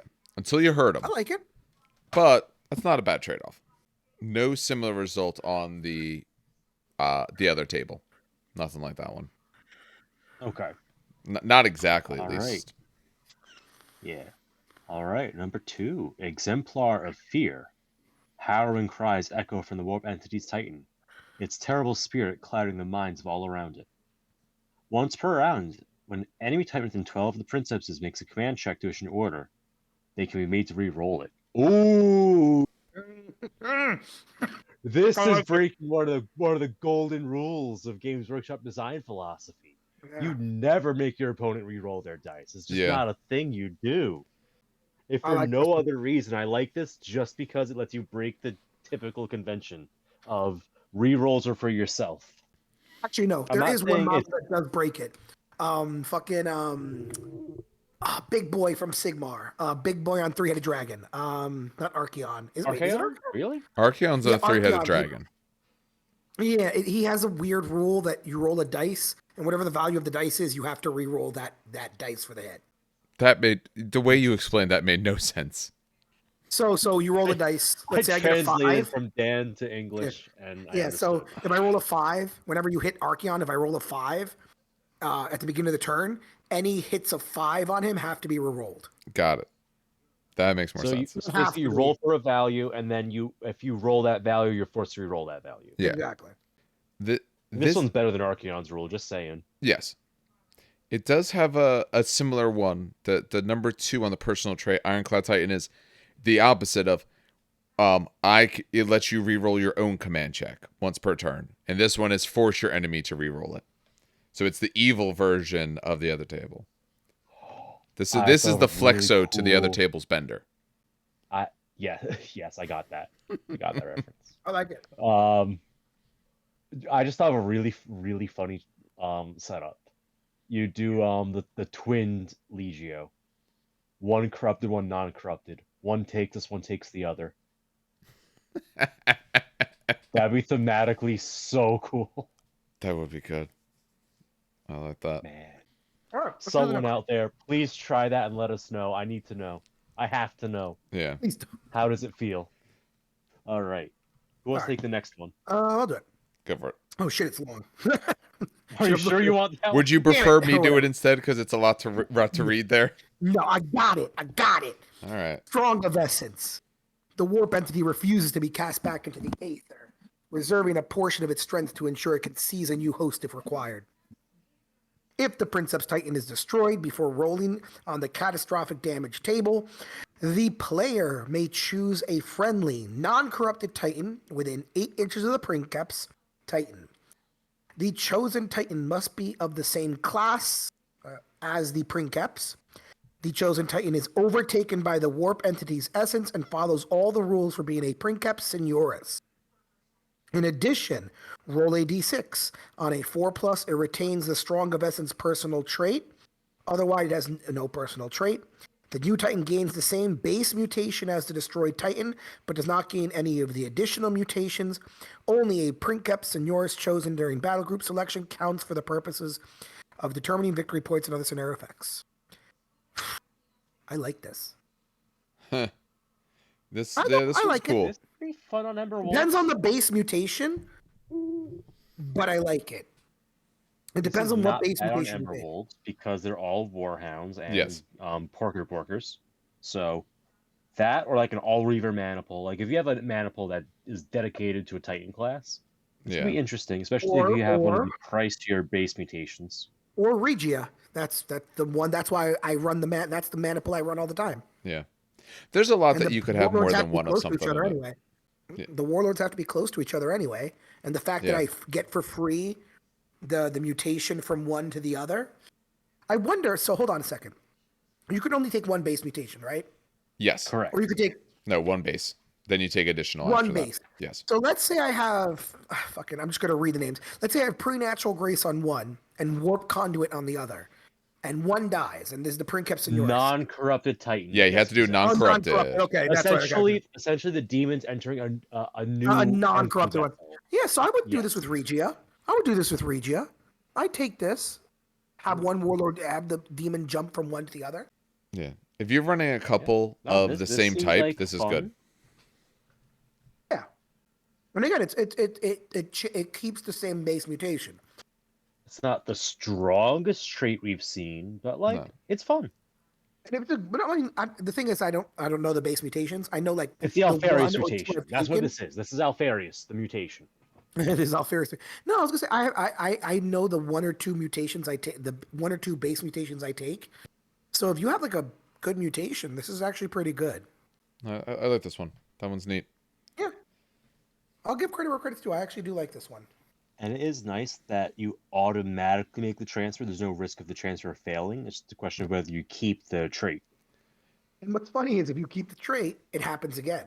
It can happen Yup. again, yeah. That's why I'm saying like a Warhound spam maniple could be really funny with this. The initial Titan is the one that counts for victory points, just to Yes. clarify the way Yes, it's phrased. that was Like the last part. that first Titan, if it dies, like that's your Princeps gone. If that's the scenario, but that's cool. That's fun. Oh God, could you All right. imagine if it wasn't? If it was, I know the custodies have this as a stratagem. Tyranids do too. Yep. Yeah, the hold the mantle, where essentially for 1 CP, your HQ goes, nah, bitch, you thought you killed the warlord, but he's now the warlord. So it'd be really funny if that was the actual change. All right, I'll take Beast of Aeons here. Says the fourth entry. Says the warp entity has existed since the dawn of time, and it believes only it knows the true path to victory. The Princeps Titans can be issued an order without the need to make a command check. If the Princeps Titan is issued an order in this manner, other Titans in the Princeps Maniple can only be issued the same order for the remainder of that phase. So you can get an order for free, no rolling required, but then it's the only order anyone's ever allowed to have that turn. That's actually, I mean, for the fact that you're a corrupted Titan, and maybe if you took an extra mutation, you're already at a -2. Let's face it, if you're a warlord, you know, okay, maybe not awful, but if you're anything else, talking about this -2, you might not be getting any of your commands you want. Even at a -2, a warlord's at a 4. Yeah, 4 and a 10. So it's not Princeps bad. still gives you the +2. And Yeah, but essentially it cancels okay, out. it cancels out. So you're at But 3. on a Warhound, that puts you in a very dicey position. Yeah. And if you're a Warhound in a squadron, like a Lupercal Maniple, you could share the order. Yes. So this could be very strong in a Warhound force when you have a specific direction you want to take your Maniple for a turn or two. This also stops like the minuses shenanigans. Like if you have a minus to your command checks or whatever. Like let's say, like if someone has shrieking or whatever, and they have like a -1 or a -2 to your command checks, this will stop that because it just auto happens. Yeah. And if it's a good order, if it's the one you might want to be issuing to a lot, it's not necessarily a downside that everyone else would have to take the same if you already took that one, or if you're just not going to issue a lot of orders. You know what? Hold on. Yeah. I know you mentioned Warhounds. I'm going because I play big boys. I always think in big terms. Iconoclast. Here you have an Iconoclast. You really want to get that charge off. Someone plays either a stratagem. Not going to work, though. -2. No. Iconoclast can't be in a Maniple. Nope. Oh, it's got to be in a. Oh, Yeah. that's right. Yep. I forgot that it cannot do a Princeps on a Maniple. Oh, wait a second, though. Does Twin Legion break that rule? Could they make that work? I'll flip to it. Hold on. Hold on. Did the Twins still let you do twinning outside, like to support Titan? Check. Hold on. It's Volcanic. I got it. I thought they did. Two-Face God. No, per Maniple. Okay, so now it is within the Maniple. Wait. That it happens. Hold on. Let me read the rule because it's when fielding a Legio Volcanon battle group, a player may nominate 2 Legio Volcanon Titans per Maniple. Yeah, okay, so it's not going to work. No, because there's 2 per Maniple. Yep. No, wait, it does though. Twin Machines. I just closed the page. Now I got to go back. You form to a squadron, so you loop it into someone else's order. Yeah. Yeah, but I don't think a squadron has to be in the Maniple. Correct. Twin Machine Spirits lets you do squadrons to outside the Maniple. Right? Okay. Let's take a look. Right? Because any 2 Titans could take it. So you could theoretically have your Princeps twinned to the Iconoclast or the War Master. And the Princeps, because they're in a squadron with the War Master, takes the automatic order. They could share it. The whole Maniple is still going to be bound to it. I see what you're saying. So you get half of the benefit you're trying to get out of it. Okay, but still at least half. Yeah. That's a very specific example. Yeah. It's not great, but it's No. there. Like you can do it. So happy you should want to. Iconoclast. You could really. That's okay. If it doesn't work well for that kind of class, it works well for a lot of other things. Yeah. It's fun. There's no dodging the con, but you still do get the pro of that. Yeah. In theory. If you're Volcanum and want to pay the extra 40 points in your list. All right. I'll take distorted form, I Yeah, guess. go for it. The warp entity has an ideal form and spends much of its time between battles shaping its new vessel in that.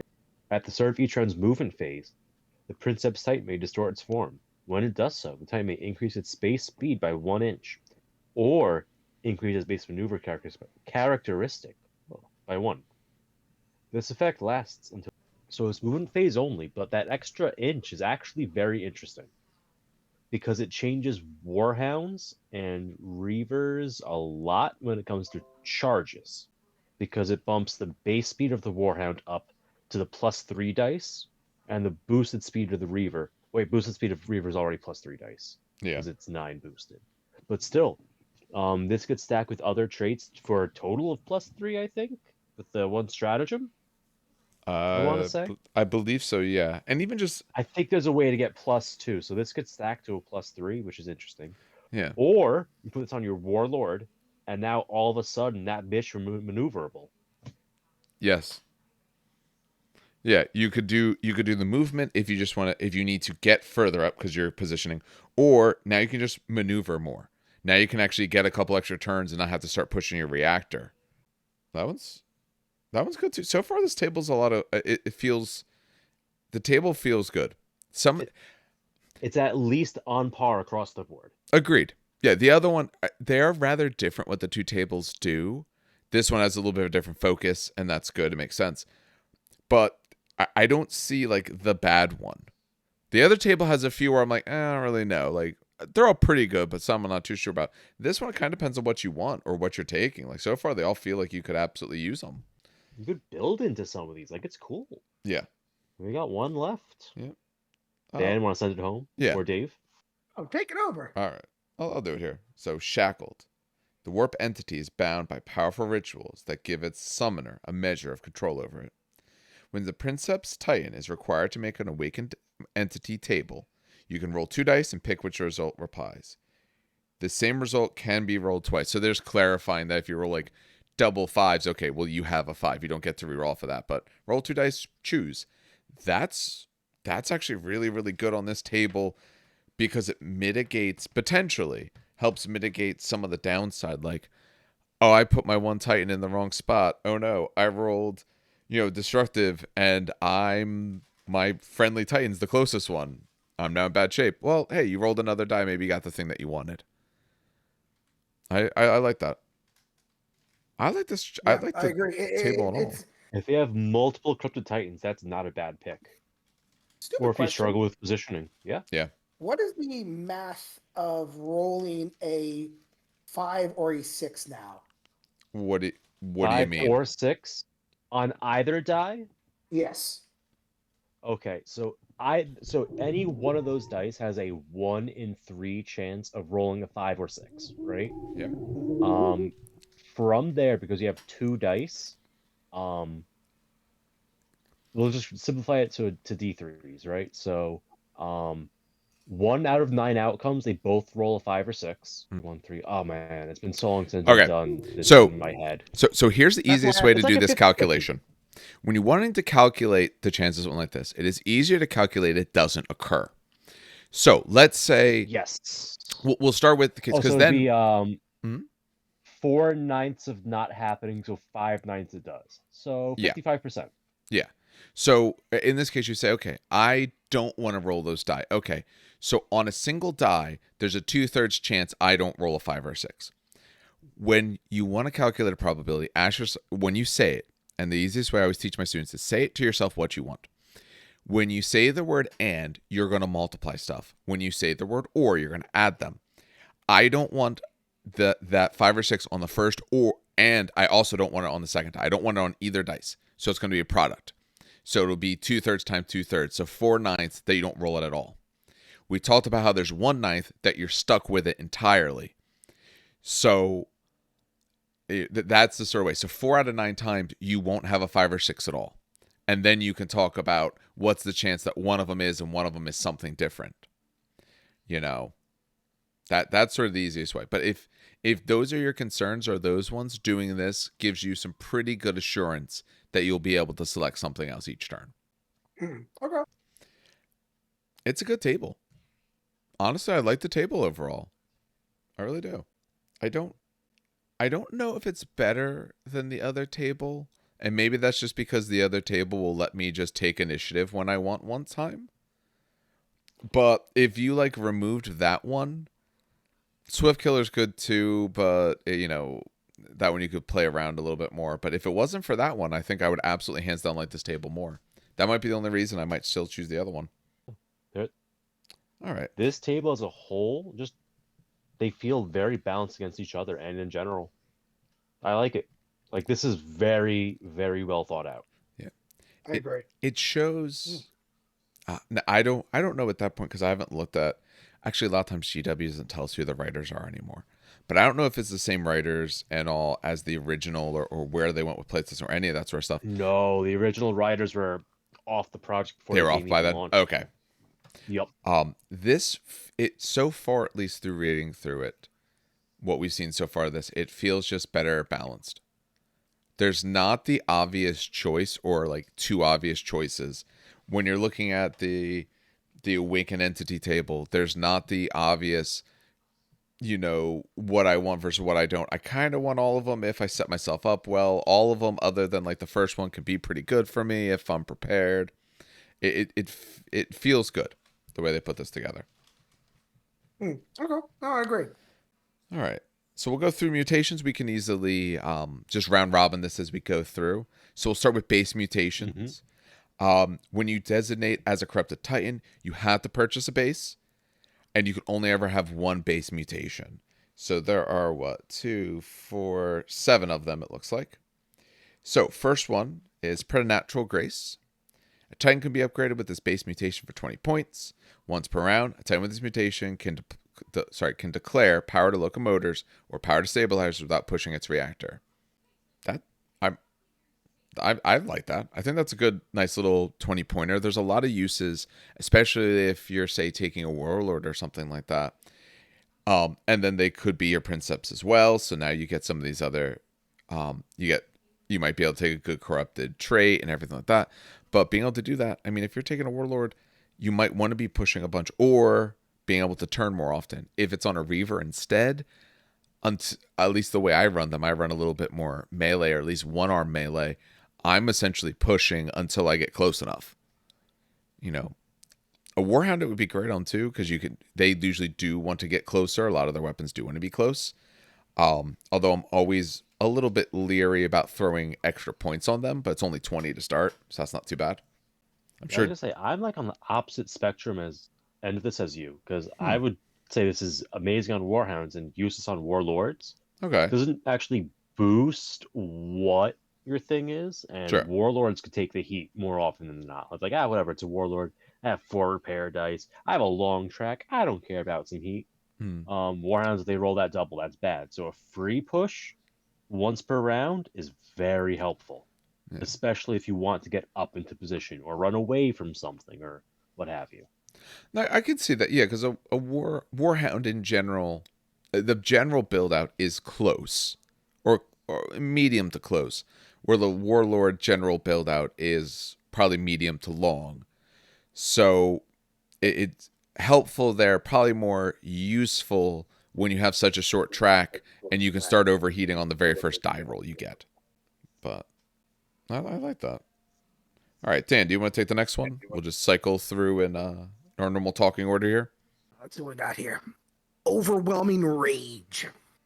A Titan may be upgraded with this base mutation for 15 points. Okay. A Titan with this mutation adds 1 to the dice value of any weapons with the melee trait, including slash attacks, that it is armed with. In addition, a Titan with this mutation will be issued a charge order without the need to make a command check. I like it. Well, yes, Corn Boy, you would like it. I mean, like, Blood for the Blood God, Skulls for the Skull Throne. Charge orders without command checks. And an extra I'm die. very confused as to why I would not like this.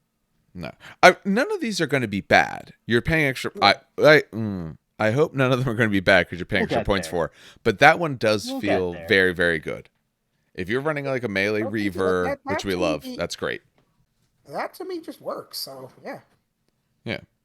Free charges and you get extra dice. I can now kill you better. It's only costing 15 points. That's very, very cheap. Double melee Reavers love it. Yeah. Yeah. Is it? Hold on. Because Any all its weapons get a weapons. bonus. Yeah, Yeah, it's any any weapons. weapons. Yeah, if you have multiple, they all count. Yeah. Double melee reaver. Fuck yeah. Yeah. Fist, chainsword, smash, they'll hit +1. That's 3 extra dice. That's nice. Yeah. That's very nice. Yeah. And there's no moments where, oh, look at that, I rolled the 1 for the order. Well, I guess I'm just going to look at you angrily. Shit. Yeah, no, it's nice. All right. Guess Yeah, that brings this is Warp Conduit. Yep. Yeah, it's on you. A Titan may be upgraded with this base mutation for 20 points. Okay. Once per game, during the combat phase, a Titan with this mutation may conjure an Etheric Tempest. If they do so, choose a unit within 12 inches of the Titan. The chosen unit can be a different unit to the one chosen to target the Titan's weapon, but it must be within the front arc and line of sight. Okay. It suffers a single strength 10 hit against a location of your choice, ignoring void and ion shields. Ooh, I like it. I love ignoring ion shields because ion shields always just make me sad. This is great. I love it. 20 points for an extra weapon that's always split firing. I'm Yeah. down. I'm Yeah. But so it is down. once per game. Is that the one that I'm trying to think of? That's the Oh, one it that, is once per Yeah. game. But I still it's like not it, that but I one. like a little Never less mind. than. That is not the one he takes. Yeah. Now look, I'm wondering would Strong of Essence allow you to do this once per Titan that manifests with the trait? Oh. I think by Raw you do, because the Titan can do it once per game, and now it's a different Titan. It's 'Cause kind of cheesy and beardy. I'd Well- ask you to step outside for a moment if you tried it out of nowhere on me. To me, I would say yes, because Strong of Essence says the new Titan gains the same base mutation.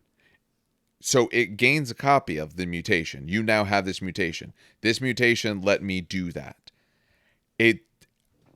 I would have said no if it says he carries it over or anything like that. Gaining it to me sounds like you have it as well. So I would say, yeah, I'd let you do it. And it's a once per game. It's good, but it's a once per game. So like, hey, if you're able to carry that over, to me it would feel kind of meh if everyone else gets their really awesome stuff and you don't get your one extra use of this single strength 10. Nah, I would say it carries over. Okay. I mean, it is very nice that it, targets automatically, no misses, strength 10. That's very nice. That would be a great way to open up against something you don't want to see. Yeah. Even if it's just a Warhound that you're up against, just, all right, have the body take a hit, and now it's on a reactor leak. Good luck, little Warhound. The rest of the game, you're fighting that. My only concern, This is nice. and it's my concern of all things, is that it's still a D6 roll, so there's always the chance. I got the strength 10 hit. I'm hitting in you. Yeah, I'm hitting you in your body, and you're already so messed up. I need anything through one. Unless you buy the war gear that lets you reroll 1 dice at any time. The Unholy Benedictions from page 171. You roll a single dice roll. And if you roll all the dice, you roll the 1. All right, roll it again. How The much was second that? trait 15 down on the points. Right. The one that you weren't convinced on last time. Yeah. All right. So yeah, if you're doing this and you want to chase points with points, it's something. I'm not saying it's bad, but I'm always iffy when you're spending points for something that has a chance, a realistic chance. Not like, I never put myself into okay, overwhelming rage. If you don't play it well, or if your opponent plays exceptionally well, maybe you don't get to use it because you don't get into melee range because I shot your guy up before you got there, I pulled back, or something like that. But you have a choice. You have a way to make it happen. Warp Conduit, there's a chance that I play everything perfect, and my single die roll just screws me. So I like it, but it's one of those things again where you're going to probably be telling more often. And just because of sort of biasing, you're going to telling more often the stories of when you rolled the 1 and it was a waste rather than that time you blew up the Titan. You're probably going to injure people more often, but you're going to remember those times you rolled that 1 and you just I spent 20 points and this did nothing and it could have killed you. You were all set up to kill that iconoclast. Yep. You had it down to his last pip, but it managed to get its shields back. You summon your Tempest, and you roll a 1. Yeah. Yeah, You're gonna I can see case that. exactly. You're gonna Casey at the bat, strike out, but that'll be the story. You'll do great damage like 5 out of 6 times, but you're gonna talk about that one time that you missed it. Good. This one's the most mediocre one for me, just for that fact. Unless you roll Dan dice, then you're fine. All right. I don't think the podcasters have ever heard. Now, I guarantee you they've heard. Guarantee you've talked about it. That'd be like saying that you've never mentioned Legio Furians. No, because we've never had like John on, or we've discussed Steve dice. Never really known about it. No, we've discussed your dice. There's a reason why when you play John, you have to roll both sides. All right, so I think that puts me at Unholy Vigor. A Titan can be given this base mutation for 25 points. A Titan with this mutation counts as having suffered 1 less point of critical damage on each location for the purpose of determining critical damage effects, but not for when it determines if it suffers catastrophic damage. So not for when it gets killed, essentially. In addition, it repairs crit damage on a 4-up instead of a 5-up. I don't know how I feel about this one. Being 1 less on the critical damage, essentially on the damage chart, is useful. Some spots are much worse than others, or some locations like legs can be particularly troubling if it stops you from moving or starts rotating you or things like that. Repairing criticals on a 4 instead of a 5-up is nice. It doesn't stop you from blowing up any sooner, but it's not bad. I like it. I think I like some of the other ones a little bit more because, again, this is sort of I'm gambling on when I'm losing. And I'm gambling on that when you give me critical damage, that you're not just going to be able to keep hitting that same area and just take me out anyway. But I don't know. I like some of the other ones more. This one, I feel like its value changes a lot based on what you put it on. Oh, most definitely. It's very expensive to throw on a Warhound that's very flimsy, and it's not hard to kill in a single salvo. A Warlord, though, that might get mileage out of it, and it doesn't feel as bad to drop 25 points extra on a Warlord. But, yeah. And more repair dice, so repairing on 4s instead of 5s means you should get some more repairs off so you can start removing some of that damage. If you're going Warlord, I think, to me, that's almost like the minimum size for this. Because it's expensive, and you need to be able to live out critical hits. If you can't live through people starting to crit you, it does you no good. But you know, get some most value out of this just because of the length of the track. The War Masters, they have 4 pips to the critical. Let's get that little bit of extra opportunity to capitalize on it. Not that I've ever actually gotten a War Master to suffer critical damage in all my games against them, like all 2. But you know, in theory, they get something out of it. Yeah, but I like the Iconoclast, so I'd be running Overwhelming Rage if I'm doing that. I'm just going to crush you with my overwhelming dice. Though in reality, it doesn't need it. It probably would. It would probably do better to have this Unholy Vigor or something like that to just make sure that it doesn't die, rather than I get 1 more die with my weapon that was already slaughtering you. Yeah. Very valid points. Although there is the ancillary reactor you could take on the Iconoclast or the War Master. Do an extra smash attack during movement. Yeah, And throwing an extra die on that would be funny. Yeah, actually, yeah. That's true. Because you just walk, smash attack something. Or do split fires. Like, there's ways to make it work out. Yeah.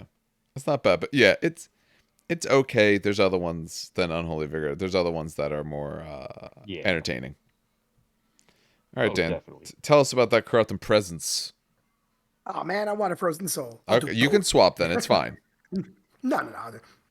Corrupting Presence. A Titan may be upgraded with this base mutation for 20 points.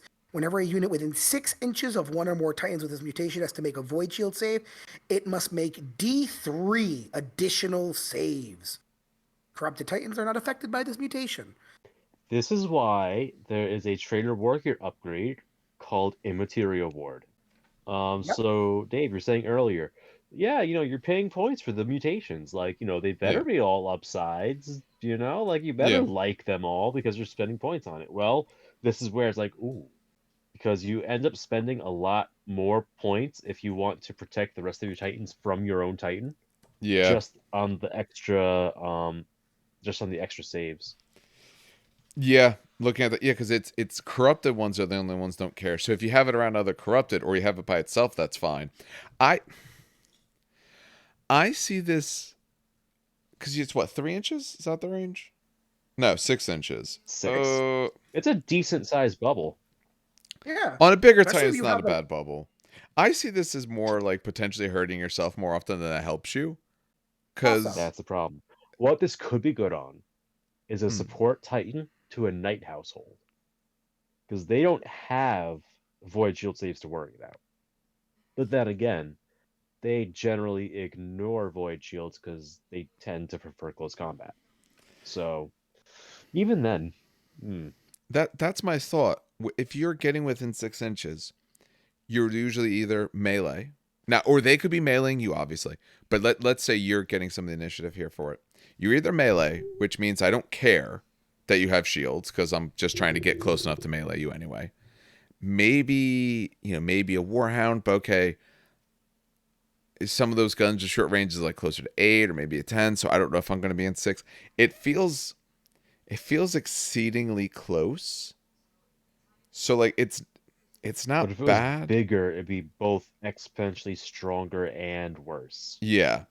I think that's the only thing on me is the fact that it's like that 6 inch bubble.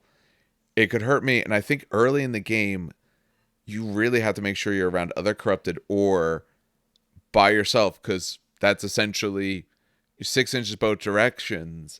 That's a pretty big gap that I'm going to have to put in, say, my line when I'm putting down some Titans. Like, think about this way. A spot where you might want to put this might be on, say, a Warhound. Because, oh, that's a Titan that's going to probably get up close. I'm going to come around the side of you and hit you with something, and I'm still shooting. But my Warhounds probably want to be close to one another, which means I'm guaranteeing I have to take the other one as corrupted automatically. Otherwise, my squadron is going to just get wrecked. It's interesting. I'm sure there's like a great way to apply it that we're just not seeing right away. Um, I I'm sure there is, and I can see some, but I never like the argument of let me tell you this like great scenario where I need this variety Yeah, of things to happen a particular way exactly. because let's assume you're playing an opponent, who can understands the game. If you're like, I have this thing, and here's all the stuff I'm going to need to have happen to do it. If I can cut off your ability with one simple change, that's not a good ability. no, Um, I agree. yeah, I like other ones in this one. 20 points at least. It's not as expensive. Dan, you wanted it so much. Why don't you take Frozen Soul as well, and then Steve can take the very I mean, last one. only because I've Yeah. used it That's so many okay. fucking times. Yeah, use it. This is actually this is one of my more favorite ones, because of this goes with the other maniple that I run very much so all the time. So let's talk about it. Frozen Soul. A Titan may be upgraded with his base mutation for 15 points. During the damage control phase, a Titan with this upgrade may roll additional 2 repair dice, but these dice can only be used to vent plasma. So, the reason I like it is because my second most favorite maniple is the Arcus maniple, which, for those who don't know, the Arcus maniple, to repeat, is a Warbringer and 2 Warhounds. Essentially, the Warhounds act as spotters. I don't need line of sight to shoot with the Warbringer, and I only roll 1d6 for scatter. The reason I take this is because I like running triple volcano Warbringers. 2 volcano Reaver arms and then a volcano top carapace for the Warlord version. And if you spend 15 points on this, and I think I spent something else, I can't remember, like one of the secondary ones, I can't remember. Mm-hmm. But yeah, just spend 15 points, and now that thing has, hold on, it's got 4 repair dice, but an additional 6 to cool down as well. And because I play Furians and I have that one stratagem that lets me shoot again for 1 heat, I run exceptionally hot on these guys. But they can sit behind a building and just shoot away, especially if someone has no shields. That's essentially 4 volcano or 2. That's 2 Reaver Volcano Cannons and 2 Warlord Volcano Cannons during a turn if your shields are down. Yeah. That was a long way to just explain that. Sorry. That's okay. It made sense. No, this one is good. I mean, it's again, it's going to be the kind of thing where it's going to feel bad if here's my 2 separate dice for my heat. I rolled double ones or something like that, but you get it each time. Yes. You do at least get it each time, so like you're going to get your 15 points out of it. If you're running something where you're going to be taking heat, you will absolutely get use out of this, and it's cheap. Yes, it's cheap enough that I very often find myself fighting a full what's it called maniple? The Warhounds. Lupercal? Lupercal maniple. I don't know how I blanked on that. Full Lupercal maniple, and they all have Frozen Soul, just because Warhound reactors are so hard to manage. That's very true. It Yeah, just opens up, and this is disproportionately good on them because it doubles their dice yeah, in terms of being able to vent heat. yeah. So it's just 5 Warhounds all with Frozen Souls. It's like, okay, you know what? I now can risk pushing, because maybe I go into orange and I take some damage, right? But you could get yourself out of orange a lot faster than others can without the upgrade. No, So I this agree. is a I like nice that one. one. This one definitely has use cases. Yeah, you don't have to try hard to figure out why this one would be good. Yup. All right. Yeah. And last, and the least points, Aetheric Conduit. A Titan to be upgraded with this base mutation for 10 points. Subtract 1 from the result of all command checks. Values within 6 inches of one more Titans with this mutation. Corrupted Titans are not affected. Yay! Another one that hurts yourself, but this time it's command checks. Yeah. So, as regular listeners will very likely remember, we generally are not impressed by punishing command checks. Maybe it's just our area, but we don't think that command checks make or break games as often as the rules writers seem to think they do. Yep. The strongest argument for this one is that it's the cheapest, and if there was one of the additional mutations you wanted, you could save 5 points compared to Overwhelming Rage or Frozen Soul. True. If there's any reason why monetarily there's an issue, at least it's cheap. Yeah, that's about the extent. I mean, I prefer things that give me good on my command check rather than I hurt you on it. Because one, maybe you have something that's going to give you enough good anywhere where it's not going to matter. 2, if I'm close to my other Titans, that could be a problem if they're not all corrupted, because obviously I have to spend more points on it. I don't want to be giving myself minuses. And it's a small bubble. We saw some of the ones for some of the Legios that were somewhat similar to this be bigger bubbles. At least then it was more likely that it'll happen. When it's only a 6-inch bubble, not that it won't happen, but it feels a lot less likely. When you're already within 6 inches, you might already have what you want to be doing, unless you're trying to either repair or maybe like a first fire or something like that. But I don't know. I'm not as impressed, but at least it's cheap. At least you don't have to spend points. I think so that gives us our base. So you have to take a base mutation, and then you may take the additional. And as Steve said before, it depends on your scale. If you're 5 or less in scale, you can have one additional maximum number of additional mutations. So additional 1, 6 to 8 is 2, 9 to 10 is 3, 11 plus is 4. And your base mutation does not count as one of the maximum allowed, so it's only in the additional. So we'll round robin this again. There's more of these. Let's see what these do. So we'll start with Writhing Carapace. Any Corrupt Titan may be upgraded with a Writhing Carapace for 15 points. Once per turn, at the start of strategy phase, a Titan with this mutation can replace their Carapace weapon with Din Carapace weapon their Titan class has access to of equal or lesser points than their starting weapon. This counts as the Titan's activation for that phase. Writhing Carapace is not in order and can still be used even if the strategy phase ends early, for example due to Vox Blackout Stratagem. This mutation has no effect while the Carapace weapon is disabled. See, now this makes me have to go and look up the cost of various Carapace weapons. I knew you were going to say that. I was waiting. You go ahead and talk for a moment. I'm going to see if I can look up some costs. So, Because they don't put costs in the book, these jerks. Yes, there's a loophole where you could regenerate warp missiles by cycling weapons. Yeah, it's one thing I was thinking for sure. Good. How is it? Okay. Go ahead. I'm adding some. I'm looking at the ones that would Once matter. per I'm not looking at turn, at the start of the Warhound. I'm not strategy worried about him. phase, He doesn't have it anyway. This can also go around destroyed weapons. This is almost like a free destroy. If someone destroys your carapace, you just replace it, right? Oh no, the mutation has no effect while the carapace weapon is disabled. Yeah. If it's disabled, you can't do it. Yeah. Okay. Okay, hold on. No fence in. You got to either like or don't. No, it's not that. I'm trying to think. Okay, it's not once per game either. It's once per turn. Yeah, you can keep doing it. It does count as your activation in that phase.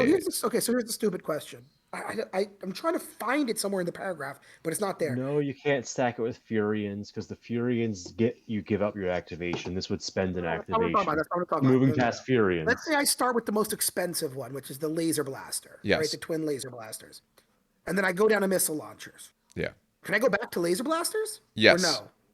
Because I believe so. So if you look at it, it says when you replace it for a different weapon that it has access to of equal or lesser point value than the starting weapon, essentially than the one that you paid for. Okay, because that's where I was getting. Because couldn't someone interpret that? And I know we don't play with these people, but starting weapon could be all right. Here's a new turn. Now I'm starting. Now I've replaced that weapon with the missile launcher. That's now my starting. No, that's not starting weapon. No. Okay. No, that's starting weapon, purchased weapon. What you spent points on. Got it. Okay, that's where I was kind of icky about this. If not, I kind of like this. I'm big on variety and able to tackle multiple fucking things at the same time. I would and like I said, my favorite warlord is a plasma, Gatling, and laser blaster. Sometimes those are not in range, specifically the laser blaster.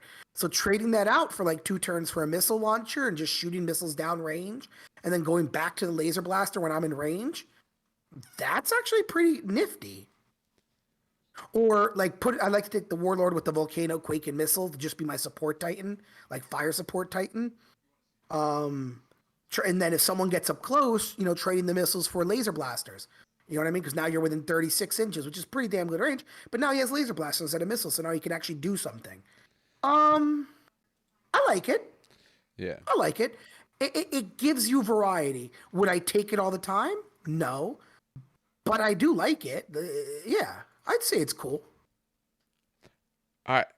Overall. So I'm not in on this one. All right. Yes, it lets you do cool stuff, but I just feel like giving up an entire activation is a steep price to pay. In the strategy phase. And the fact that essentially you can't give them an order then. This is their activation in the strategy phase. Yeah. But I mean, I guess if you're not building around strats, that's useful. Part of the reason I don't like it is because the weapon I would most want to use in the early phase of a game that, would be Apocalypse missiles. But that's the cheapest option, which means I'm not first firing turn 1 with them. I'm switching down to them for turn 1. That's why I like it, because I start with laser blasters almost. Because again, I take the. Oh yeah, it works for your hunting aspect. Exactly. Yeah. So that's why I'm liking this more. But even if I wasn't, let's say I don't, laser blasters are still pretty powerful. Because what do you need? You need them within 16 inches? 16 or 32 long, but long range has a -1. Yeah, that's right. Okay. So you need it within 16. So still, let's say you're 24 out. Oh, you know what? Hold on. Start with missiles. Then you're now within 24, right? Get to the Gatling blaster. And now you're within a little closer, maybe 16. Switch to the laser blaster. I like this. As long as you don't want to be issuing orders is the big thing. See, you won't be doing any first fires. Yeah, I see carapace weapons as a long range as you're closing in thing. And that usually means first fires or split fires for the Titan based on how the overall battle's going. It's a pass for me just because the way I play, I don't see the value in it. Maybe for you guys it will work, but not for me. It's not bad. It's just not for me. Yeah. I like the fact that I can I can start with I pay for the laser blasters. I can switch to missiles, switch to Gatling, switch to laser, or even that's why I like it. Because sometimes like I'll have a missile launcher on my back fire support dude, and it does fucking absolutely nothing. Like it just jack shit. But you're within 32, so all of a sudden I can just give him the laser blasters at the beginning of the turn. That he originally had. I would have to pay for it, obviously. Yeah. Switch back to the laser blasters, and now there's something there I can use. Overall, I do like it. I do think it's useful. I think you have to be wanting to have either the more expensive options or seeing a little bit of a different in terms of tie-in. I like it for keep getting my warp missiles back. I think that's a potentially fun way to do it. Or on a Reaver, several of the options are 10 points. So you could always even then warp missile to start and then go to your Apox or something like Warp that missile, afterwards. Mega Bolter, APOC, yeah. Yeah, I kind of like Yep. it there more because I'm not spending the extra on the Warlord. Now, I know you spend the 50 points to get the big gun on top of the Warlord. But if you don't want to necessarily spend the big, you can get out still very cheap on a Reaver and be able to swap to some potentially good, Yeah. useful things. And as Steve said, you can also technically replace warp missile for warp missile for warp missile for warp missile. No. No. It's not every turn. You have to change the weapon. Yeah, you'd have to change Well, it. that's all. Yeah, warp missile A something different else. weapon. Warp Yeah. missile something Yes. else. Warp missile something else. So technically, you can cheese your way into that. Yeah. Yup. Like there's gameplay for it. It's just not for me. Yeah. All right, Dan, All you're right. on the bile. I actually will. I wanted to talk about this one because I know that my friend Josh loves playing with this one. He loves this one. So, because he runs Warhounds. Any corrupted Titan may be upgraded with the demonic bile mutation for 15 points. Once per round during the combat phase, a Titan with this mutation can spew demonic bile. Demonic bile counts as an additional weapon and follows the rules for attacking as normal, blah, blah, blah. Demonic bile has short range of template, so it's the flamer template. So I think it's 8 inches, right? Flamer template's 8 inches. 8 1/4. But Yeah. yes. Long range of dash, obviously. Dice value of D3, strength 5, and firestorm infusion traits. This mutation cannot be used if a Titan has suffered critical damage to its head. Demonic bile is unaffected by Titan Legion rules, such as the flame trait for Masters Infernus's Master of Flame, Maniple rules, such as Ignis Light Maniple, and cannot be upgraded with war gear, such as Legio Infernus Clinging Phosphex. So basically, you can't use the Legions to upgrade this, which is fine. Yeah. I remember being very sad way back when we were reviewing Legion Infernus, like, oh my god, and then we read it like, oh wait, nope, there it says it, you can't do it. But as someone who has been on the receiving end of it's still so 5 much fun. Warhounds with this, I think it's an excellent mutation. You have to build for it. You do absolutely have to build for it. Even for like a double melee Reaver, you can do this. You absolutely have to build it, but it works. And the reason it works is because of the D3 and the fusion. If you're in melee range or ignoring those void shields, or if the void shields are down, sure, you don't get to pick the location, but D3 hits at strength 5 rolling D10s is on average a 13. No. Average 10. 10. Can't do math. No, I was you thinking can't. of 2d6. Yes, I was thinking of 2d6. That's why I was like, oh my god. Which would It's be an on average of 10. a 12, not a 13. Hate whoever your 6th grade teacher was who didn't teach you any of this stuff. That's who you should hate. Number 9.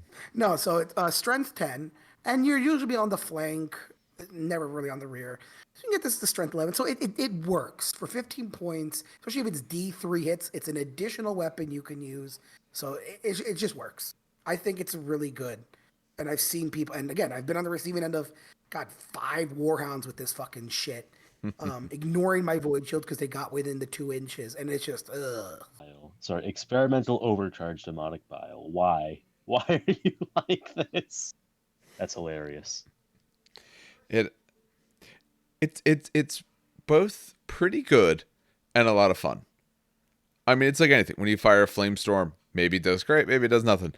But it can do very well, and it just is a lot of fun. Especially, like you said, if you're running like a Looper Call Maniple and you just have a full Or if you're like Legio Audax, just every single one of your guys just spewing this out as they go around. That's fun.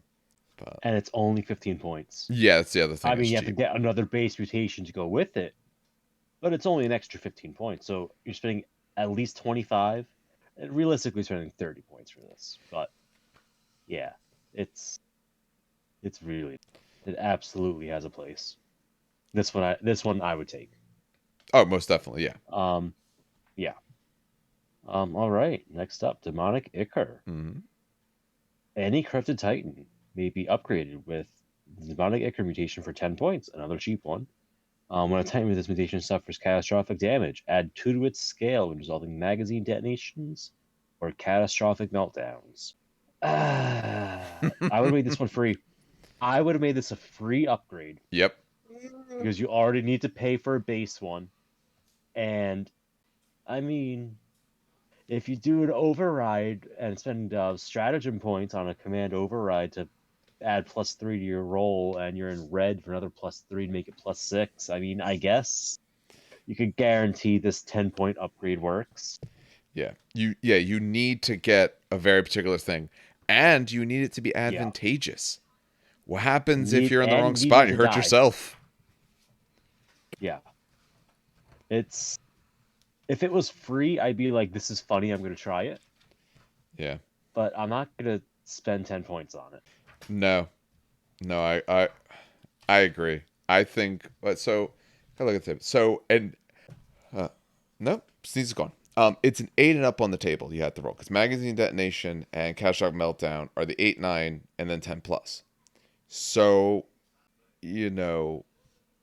between 30 and 60% of your tests, based on where your reactor is. Yeah. Probably 30 to 40%. Yeah. So it's less than half the time.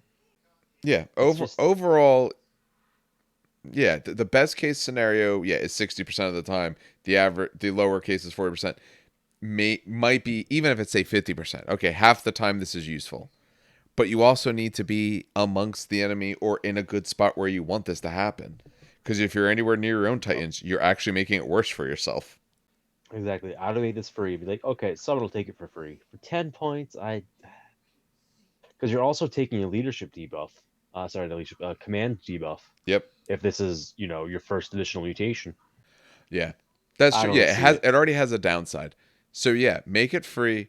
It's more fun, and then maybe a bunch of people just take it anyway, and when they start exploding, they start hurt. Probably, I said you might even just start hurting yourself on some of these, but Dan probably likes this one though, because you like to run some melee boy right into the middle. So you probably like this. For 10 points, Yeah. Because you're at the point where you've already spent a minimum of 10, probably 15 to 20. So it's another 10 on top. This is really, at the end of this, is like a 30-point upgrade because I've already had to spend points, and now I'm putting more points on top of that. All right. Let's take a look. Let's see if this next one's better. Chitinous Carapace. Any corrupted Titan may be upgraded with a Chitinous Carapace mutation for 20 points. When a Titan with this mutation is hit in the body or a Carapace weapon by attack, subtract 2 from the armor roll.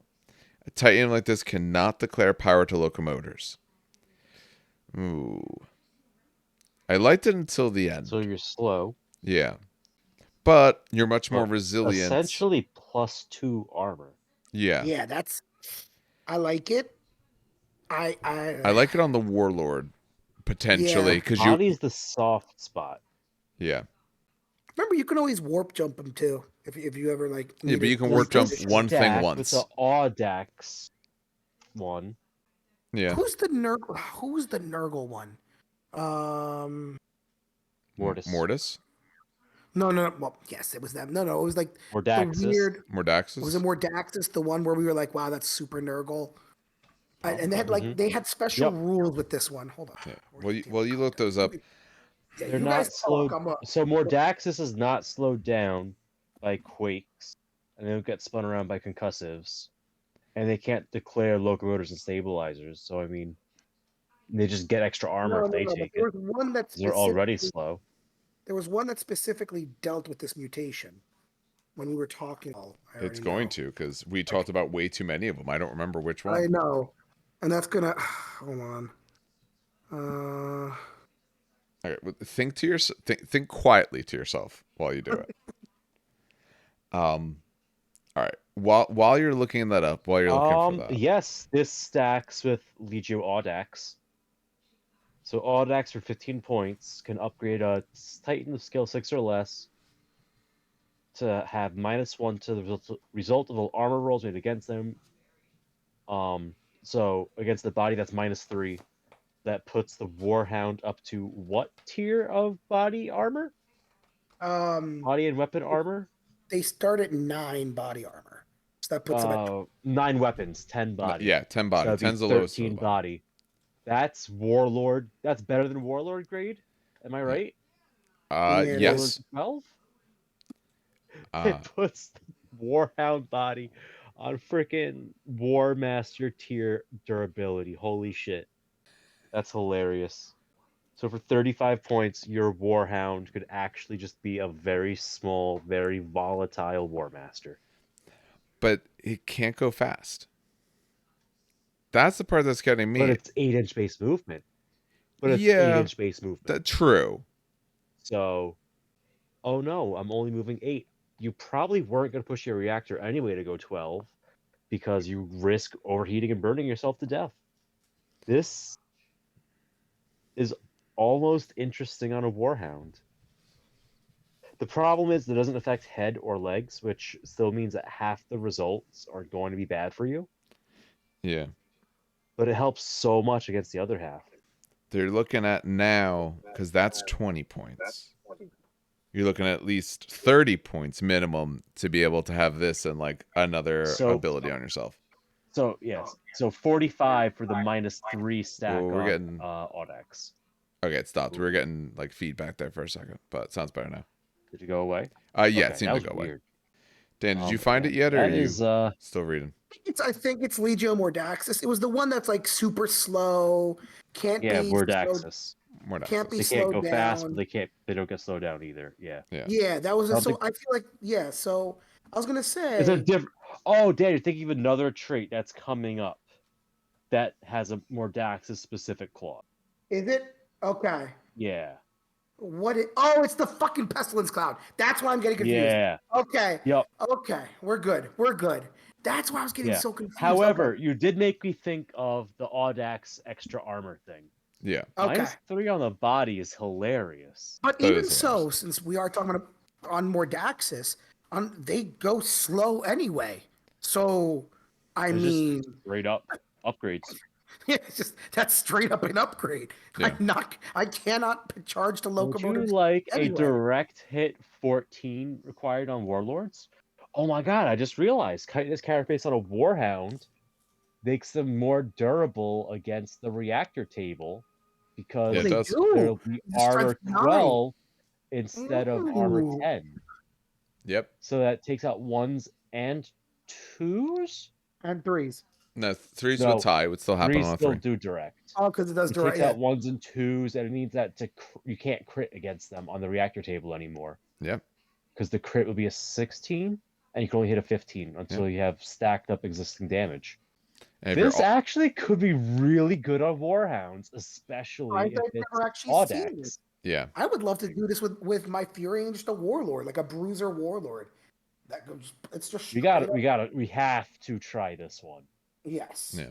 Audax Warhounds spending at least the 45 points, probably 50 points to take the Frozen Soul instead of Aether Conduit. And just having the tankiest fucking Warhounds in the universe. I think that might actually have play. It could. Because you could still double move to go 16 a turn. Yeah. The only thing you're going to run into potentially problems is just points, potentially. But... Yes.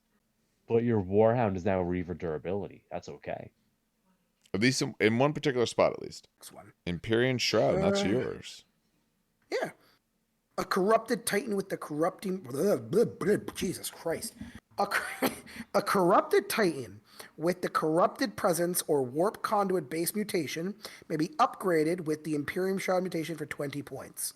Subtract 1 from the result of any hit rolls for attacks made against Titans with this mutation.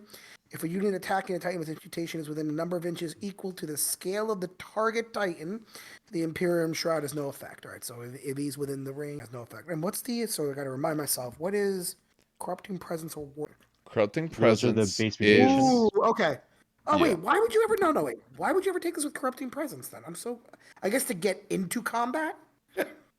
I could see this being taken with Corrupting Presence to kind of save you getting into combat, maybe? Okay, so to explain Corrupting Presence, it's basically the cloud of Yeah. flies around Nurgle Titans, right? Yeah, it makes you take extra Void Shield, D3 extra Void Shield hits within 6 inches. But... Sorry. It's the power of the warp, distorting the form. Yeah. That's how I would interpret it. But... Because it's the 2 warp ones, the Yes. warp corrupting things and the warp But attacking Imperium things. Shroud doesn't work when you're already close range. So my interpretation of this is the reason you take it with this is you have the -1 as you're charging up the board or jumping from building to building with your double melee Reaver. And then when he gets up close... No, but even if he's up close... It is a fluff I put it on the sniper. decision. I'll put it on a long range Titan. Yeah. But then it goes with... But you have to take essentially... Well, you could take Warp Conduit, which is, 12 inches. It is, like I said, it's a fluff decision, the attachment they made, not a gameplay decision for the attachment. To me, neither of those are the option that you probably truly want when you're taking Imperium Shroud. Yeah. You'd want one of the other ones, but it makes sense more in the fluff reason why they chose it. I -1 hit's good. It is. I mean, that's not bad, even if you don't get so much use of the other ones. It's pretty good. All right. Sounds like we're on to preternatural regeneration then. I think that's Steve's to do, because we don't seem too impressed with Imperium Shroud. Yeah, so preternatural generation. Any corrupted Titan may be upgraded with a preternatural regeneration mutation for 50 points. Ugh. So this is pricey. But during the damage control phase, a Titan with this mutation rolls an additional 2 repair dice when making a repair roll. That sucks. I don't like that one. That's 50 points. That's if you want to try to turn your War Master into an Imperator, this is a good start. You can corrupt an iconoclast, right? Or yes. yes. Yeah, it can't be your princess, but you can corrupt it. Listen, if you want to go full stupid, corrupt it with 50 points and make it have, 8 repair dice now? Yeah. Yeah, just in case. Or 10. Give it frozen. Yeah. Make it have 10 repair dice. Just in case. I want to see someone's face if you pick up 10 fucking repair dice and they're like, "Wait, what?" Them and he goes, a different color. No, don't worry. 2 is for cooling. Yeah. These ones are just for my heat. It is fucking not. It's so expensive. I understand. Okay, it's a really good effect. They don't want you to get this for cheap and so on like that. But 50 points, that's on top of it's not even a base mutation. So you can't just take it. You've got to add a minimum 10 extra points on top. Realistically, 15 to 20. So if you really like the look of this, you're spending a whole lot of points. It's way too much. This was a base mutation, I'd understand. 50 points for the base, I could be more on board with, yes. Because then it's a start, instead of an end goal. But no, as an end goal, absolutely not. No. Yeah. Yeah. At 50 for the base means you might want to take it on 1. You probably wouldn't take it on more than that because you're going to start legitimately running out of points. It being you've got to add extra points on top of this. And you might be wanting some other upgrades, maybe you want some other stuff. Well, now you're actually removing full things from your army because of how much extra you're spending.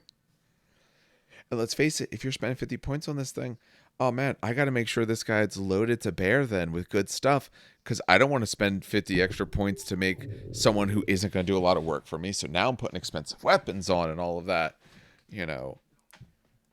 No, too, that's too much.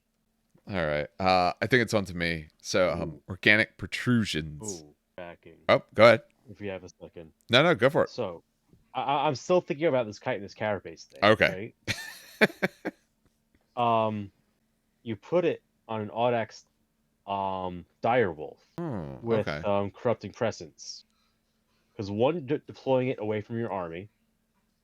Or is that the cheaper one? No, warp.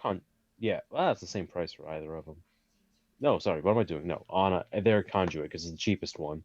Like, who cares? It's might as well take command checks. You're way out there. True. Or Frozen Soul. Yeah, you take Frozen Soul for 5 points. So Frozen Soul, Chitinous Carapace on the Direwolf.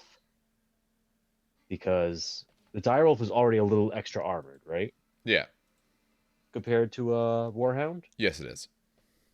Yeah, you just stack everything on it. And because you deploy it out of sequence and out of deployment zone, that overcomes the fact you can't push your reactor to move.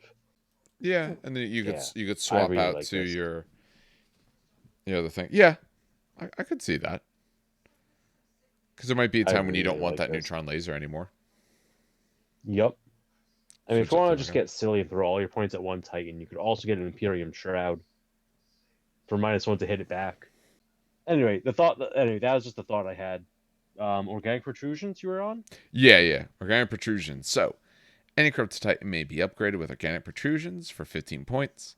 A Titan with these mutations changes the die value of their smash attacks to 3. In addition, all smash attacks made by this Titan have a short range of 2 inches instead of 1. So, you're getting... I truly wish this was a generic war gear option. This is really nice. Yes. Yeah, you're getting the set amount of 3, which is great, and you're doing at essentially the normal short range of 2 inches rather than 1. This one I like a lot. And it's cheap, 15 points. That's really nice. You can take that with, like, honestly, that pairs greatly with Overwhelming Rage. Mm-hmm. I mean, hell, you could put that on a Warhound and all of a sudden it's like semi-functional-ish. It'll be strength 7, 3 attacks. It's something. Yeah. I think it has a very nice pairing with Overwhelming Rage. So there's a nice little spot where if you want to do this, okay, hey, I spent 30 points. I do a lot more. I do a lot better at the thing that I wanted to do anyway. 4 smash attacks. Oh, shit. Yep. And at range 2 inches, which is the same range as probably the other weapons you want to swing at. So it's okay if you don't get as close. You're now easier to position with what you want. That's just all around good. How much more can be said about that? Dan has a Pestilence Cloud. Yes, I'll take this because we talked about. Fun fact: we talked about this before because it led with anyway. So a corrupted Titan with the Unholy Vigor base mutation may be upgraded with the Pestilence Cloud mutation for 15 points.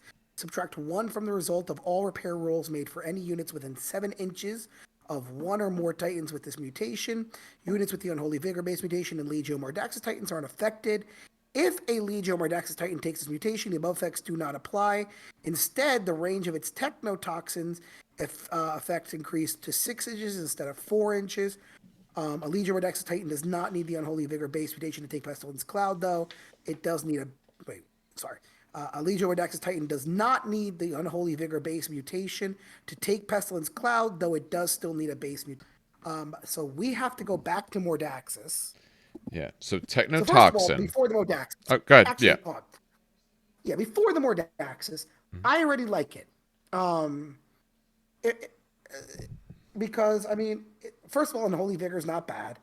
It was okay, right? We said it. It's not bad. It's fine. It's not bad. It's not great. It does help. But the ability to within 7 inches deny or make -1 a repair dice, that's really great. That's really, really great. Heat now is repaired on a 5.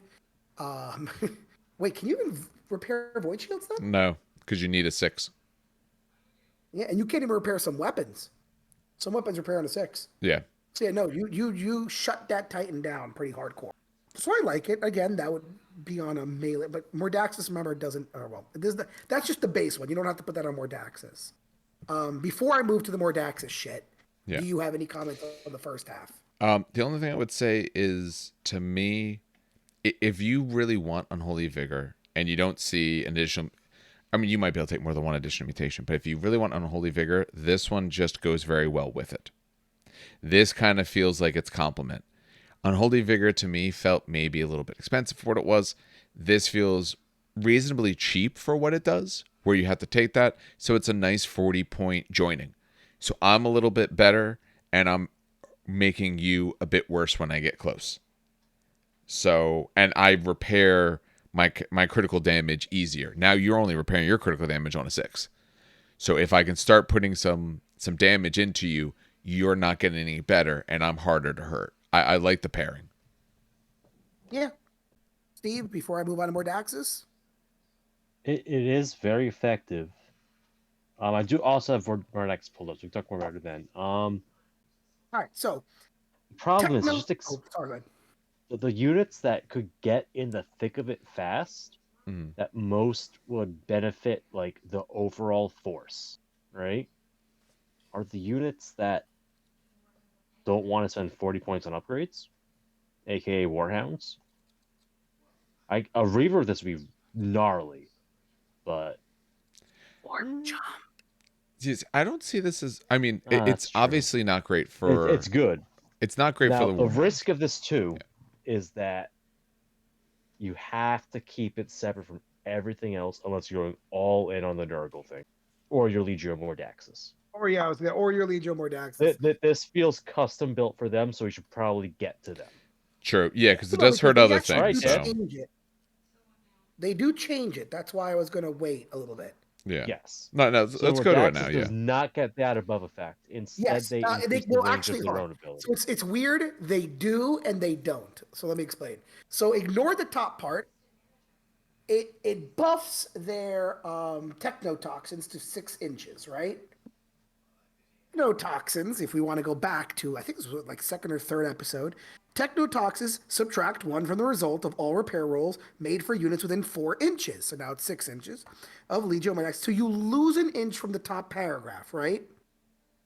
what? But Oh any yeah, at the start of any end phase, any Titan friend or foe that is within 4 inches, now it's 6 inches, of a Legio Mordaxis Titan and has suffered at least 1 point of critical damage, suffers D3 Strength 5 hits on a random location, ignoring void shields.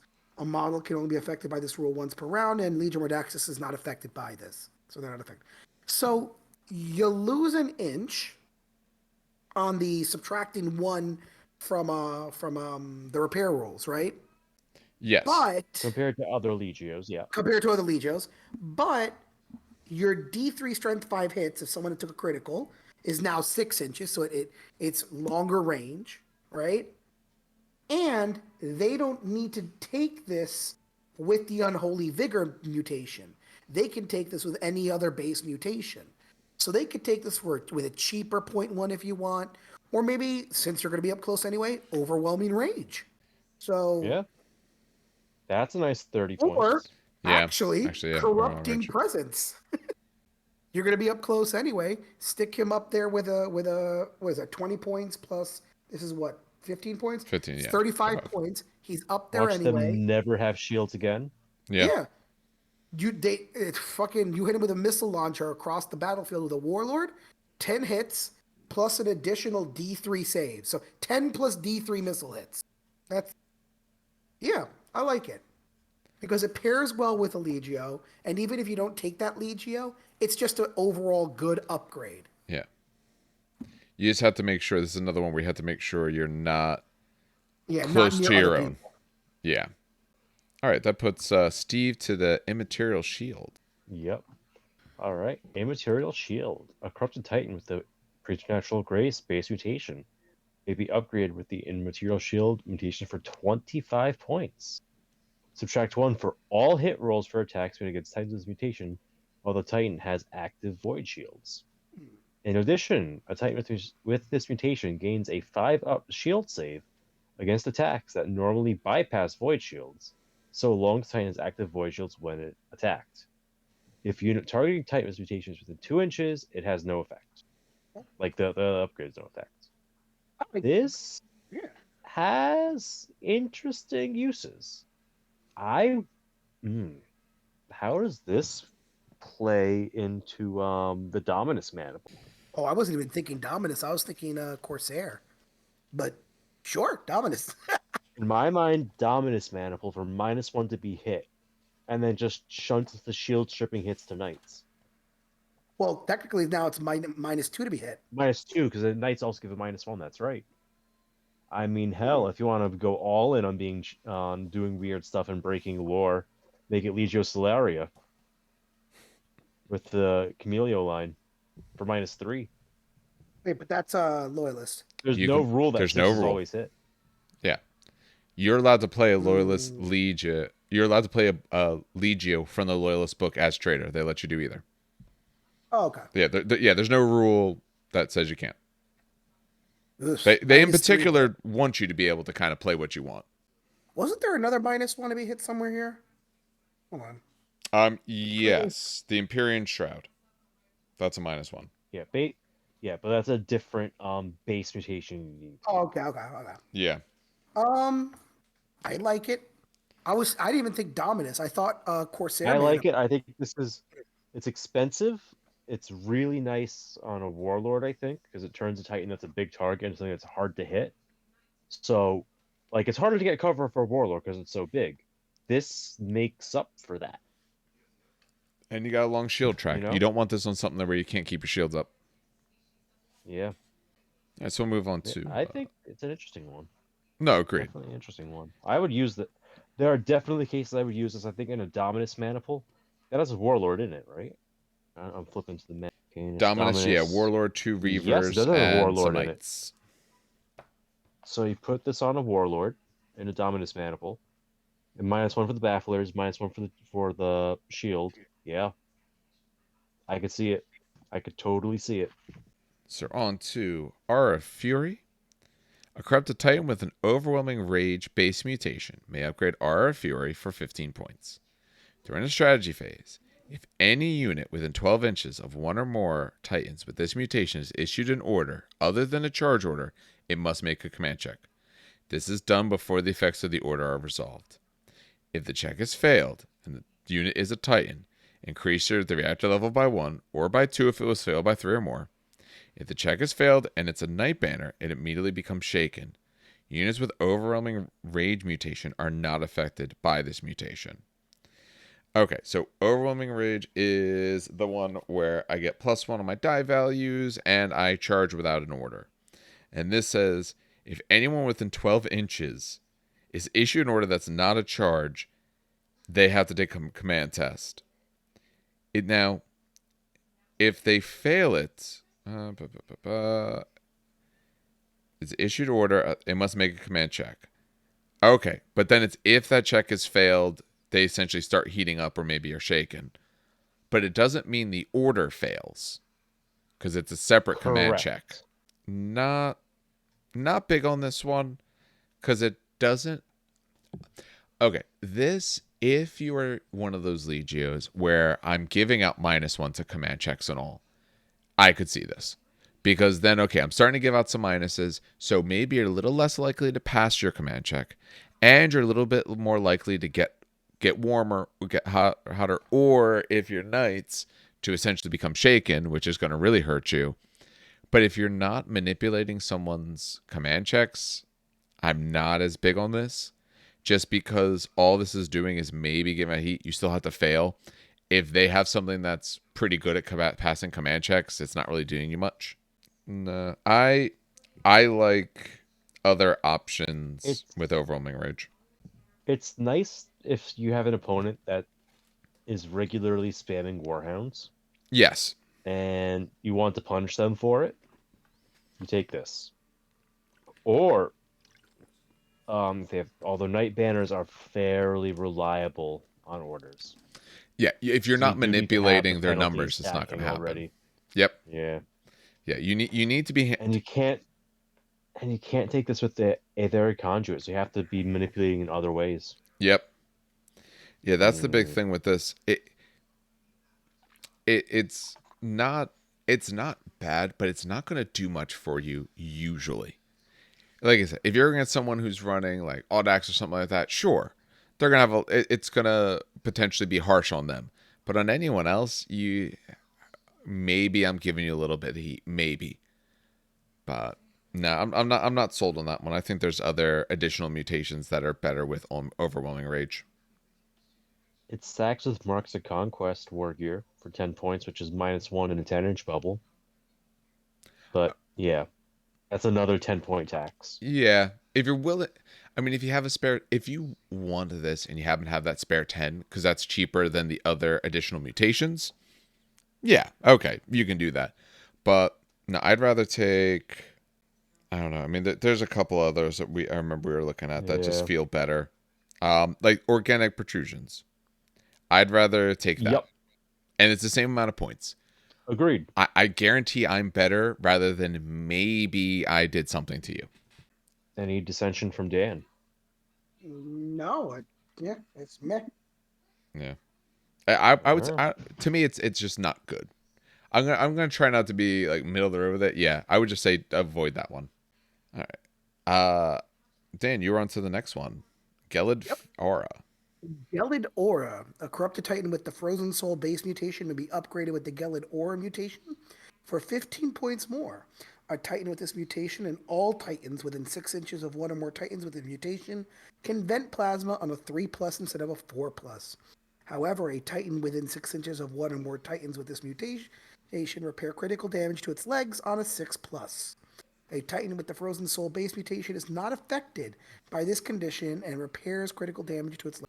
So, while you guys were talking, I kind of read ahead. Yes. And I tried to check for it, but I could not find it. And I don't know if it's a Loyalist Legio or a Traitor Legio. But there is a Legio that fires before the first turn of the game. That's got to be Loyalist. It's got to be Loyalist? Okay. Yeah. Then, because, okay. I don't remember us talking about that. Maybe we did. We talked about so much. It's a 3-point stratagem. You take 2 heat, or even 3 no, heat. maybe, Something ridiculous. Maybe it was this. Damn, no, I don't remember. But there was a Legio that you fire before like shit happens, and and you take like 3 or heat, something ridiculous. And the reason I'm thinking of that is you group them up turn 1, play that stratagem, and you could share this. Yeah, and you share this. Shared. But I cannot, for the life of me, remember what the fuck Legio that was. And I'm not sure if it was Traitor or Loyalist, but I know for a fact there's a Legio that does it. But yeah, they fire before everyone can move. So if you set up properly and your opponent's in front of you and you have, let's say, missile launchers and long range weapons, volcano cannons and everything, you fucking light up that dude with 2 sets of missile launchers from Warlords, maybe some Reaver missile launchers, and you volcano cannon them. And sure, you took 3 to 4, maybe 5 heat from like everything that's firing, but now you get an extra 2 repair dice. Sorry, you ignore me. You vent heat on a 3-up. So, and you'd have the extra 2 dice because you have to take Frozen Soul with this. But well, everyone in 6 inches gets a 3-up. The core. Yeah, everyone gets a 3-up. Oh yeah. The mutant gets a 2. But no, it's still good. You know what I mean? But I know there's a Legio that does it, and I feel like this would be an excellent play for that Legion. And I feel like it's like an Iron Warrior. I cannot remember for the light. It's going to drive me up the wall. I was literally trying to look for it while you guys were talking. Yeah, I'm looking now to see. It's a strategy. I thought I remember us talking about that, but we've talked about so much over such a long time. Yeah. Unfortunately, I don't recall. It was something ridiculous. Like you take 3 fucking heat, and we were like, why would I ever take 3 heat in the first turn of the game? And you could only do it turn 1. But I'm thinking to myself, like, for what? This is only 15 points? 15 points plus, that's 30 points to basically help your heat back to normal. And then stay there for the second turn. In case you still are hot, stay there for the second turn. It's within 6 inches. Who gives a shit? So yeah. I think it's a Loyalist Legio. I'm almost certain it's a Loyalist Legio I think now. it is. So the one I was thinking was Mortis's 3-pointer, which is they get to move That's before. a move. Yeah, That's that a I was thinking, I'm like, move. oh, there was a 3-pointer before the game starts. It was a movement one, so I'm sure it's a Loyalist. I haven't honestly looked through the Loyalist book. I don't own a copy. But it stuck out to me because I remember that being a thing, and I was like, oh shit, this would be really good with that. And then You're right, I'm though. I looking mean, at that's a thing. It absolutely is a thing. So, yeah. all right, we got I think we got what, one left. One left. Yep. All Bring it right. home. The malicious cacophony. Get those noise marines queued up. A corrupted titan with the etheric conduit or preternatural grace. So that would be the first and the last one of the base mutations.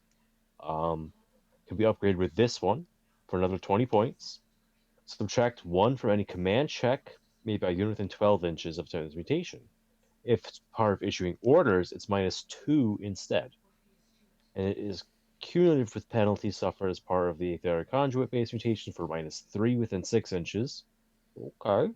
Corrupted Titans are not affected by this mutation. This is how you do that. But again, like, you don't lose anything by not having commands besides breaking like normal operations. Like, you don't lose the attack, you don't lose the movement. If anything, you have less penalty. You lose the charge though, which is, I mean, yeah, you can miss out on and the then you charge. get the That's true. charge. They lose the charge, Yeah. and you get the charge, which would That is really true. suck. Too bad I can't do this with Aura of Fury, because that would be funny. Because the -3 makes that one actually kind of work. But alas. You have to be careful with where you're placed, because this is even further. So this could be even rougher for you, because now it's a 12-inch. It's a 12-inch bubble around you of -2 to command checks, -3 with etheric conduit or within 6. We're not big always on orders, but I will say, if I'm giving you a -3 and maybe making it where you're not getting your orders, now I'm doing some good. Like, almost in my mind. Points. 10 Yeah. more points. It's -4 at 10. Because of the like dark banners, marks of conquest. Yeah. So that's -4. That Legio could bump it. It's -5, I think. Which Legio was that? They're like, oh, this Legio's terrible. Why would anyone run it? Yeah. There you go. Now you're just not getting your coins. That's it though.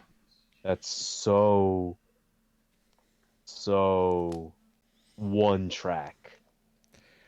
It could cause someone a headache if they're building around orders, but then you play around not having orders available to you, and it's not that hard to negate.